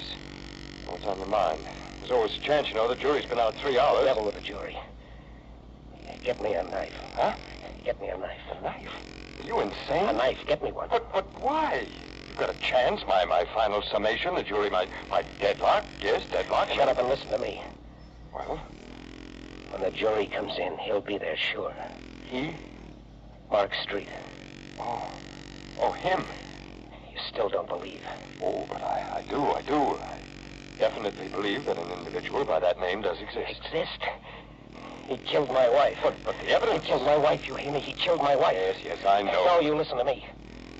You listen or I'll make you listen. The days you've been out there in that courtroom talking words. Words, high-sounding legal words. All the time you ain't believed a word I told you. All the time back in that mug of yours, you've been thinking, yeah, he killed her. I killed her. The swellest thing that ever came into a man's life. Now, Mac, I want you to Let know... me get it out of me. Marie was my wife. She was helping me and loving me. Guy come along who couldn't stand her being happy. Took a look at Marie, and in that rat mind, he must have said to himself, okay, beautiful, I'm gonna get you. How and when, I don't know, but someday, beautiful, someday. That's what he said. And that's what he did. What? One night he came over. Sure, he got to be my friend. He came over, and when Marie told him I was working late down at the plant, he said he'd wait for me. Business. Business of hell. What? Oh, how can I tell you? I can only think it in my head and remember it in my head. I hear her too. Fighting again. Fighting. I don't hear anything. Fighting. She must have clawed at his eyes. And that knife in his hand. He stabbed her once. And again, and the third time. When I got home, she had strength to whisper just 2 words to his name. And then she was dead. And he killed her. He'd frame me so I'd take the rat knee that led to Mark Street. He did it. You hear me, Mark Street? But no trace of the man... He'll come back, I tell you. He'll come back now to hear that jury speak its piece. He'll come back, I know he will. That'll be my chance to get him. Get me that knife. But, Mac... A knife, I got that. He'll be there. I can give it to him once, twice, 3 times the way he did to her in his face and his neck and his dirty heart. Dead the way she's dead, his blood wiping out what he did to her. A knife. Get me a knife.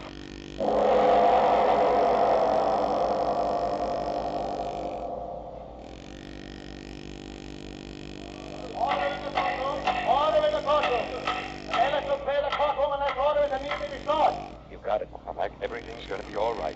The knife. Where is it? You certainly didn't think I'd really... Well, I mean a man in my position. Didn't bring it. Be sensible, Mac. How could I?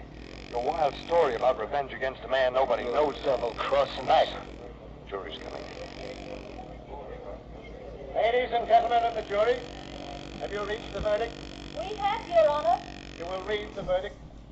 We, the jury, find the defendant is charged in the indictment, guilty of murder in the first degree. Prisoner will rise and take the court. He's talking to you, Mac. What? Prisoner will rise. Judge, get up, Rogue. Mark Street. You're here, I know it. Max Rogan, have you anything to say before sentence is passed upon you? I see him. Rogan, what's the matter? Mark Street, he's here. Mark Street, you're here, I see you. I'll get you now. Now he's here. Mark Street, I've got to get him and kill him. He framed me. He killed him. Let me go home. No, over me. You can't let him get away. You hear, I saw him. Mark Street, listen to me. I'll get you. I tell you, I'll get you like you got her. 3 times. Once across your face and once through the neck. Once through your heart. I'll get you, Mark Street, I swear. I'll get you.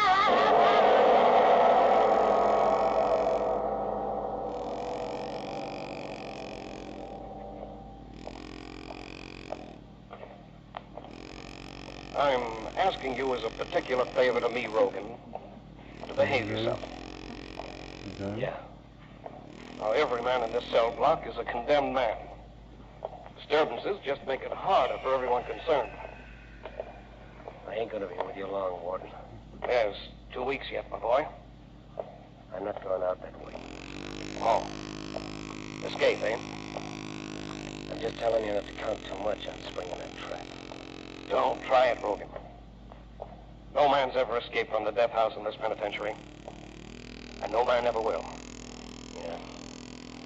Well, this is it, Rogan. Yeah, I would. Oh, hello, Rico. Oh, guard, open the cell door. Hello, Warden. In here, Rogan. What's the matter, Warden? Your hotel getting crowded, so you gotta give me a roommate? Now behave yourselves, men. I don't want any trouble. Sure, Warden. We don't make any trouble. I hope not. See you later. Warden's like a school teacher. Rogan? How do you know my name? Yeah, there ain't much going on around here Rico Bartelli don't know. Yeah? Yeah. What do you want to know? How do you get out of here? Well, there's 2 ways. One through that door where you just came in with the warden, and the other through that green door down there at the other end. That's a funny door. It only opens up one way. They're not gonna hang me. A lot of guys say that, but they feed the worms just the same. I'm getting out of here. Well, it's easy just to talk. I gotta get out. Why? To kill. You crazy? Well, never mind. To me, it don't make no difference just so long as you help me. I told you Rico Bartelli knows lots of things. Well, listen to this. I know where to crack this place. You just talk. A guy in my spot don't just talk, my friend. Me, I ain't got time for talk. Yeah. They think they're gonna hang me 3 days from now. Oh. Yeah, that's why when I say something, I mean it. For you, too. If you got the guts. I'm listening. Look, every day, 4 o'clock, they'll let me and you out in the room down there that they call an exercise room. We're supposed to walk up and down and get exercise so we'll feel good when they stretch our neck. Only you and me in the exercise room for 10 minutes. No guards. They figure it's all right. Because the room ain't got nothing in it, no window. And the guard locks it up from the outside. And how do you... I'm trying to tell you. In the room, there's nothing. Bare walls. Bare floor. And in the floor, there's one iron saw lead leading down to the saw that runs out of this place to the river. Marie? Sure. You do like I say, and Marie will see you pretty quick. This water, how deep is it? Well, No. Doesn't make any difference. I can swim in it. Not in this water, my friend. Why not? How far is it from where we can get in the sewer to the river? Well, I can swim a dozen miles. Not in this water. Why not? Tell me why not. Hey, you guys, pipe down. Okay, screw. We're going to sleep. Tell me, why not?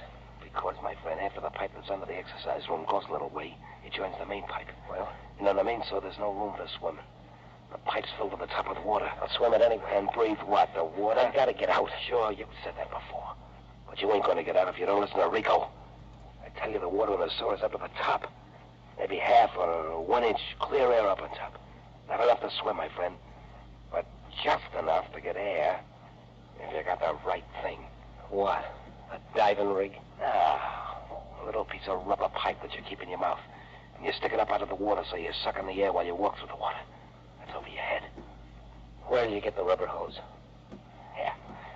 See? I got one right here. And I got another one for you. This end stuck in my mouth. Listen, I raise it high like this. So it sticks up out of the water and I suck up that little inch of air that's waiting up there.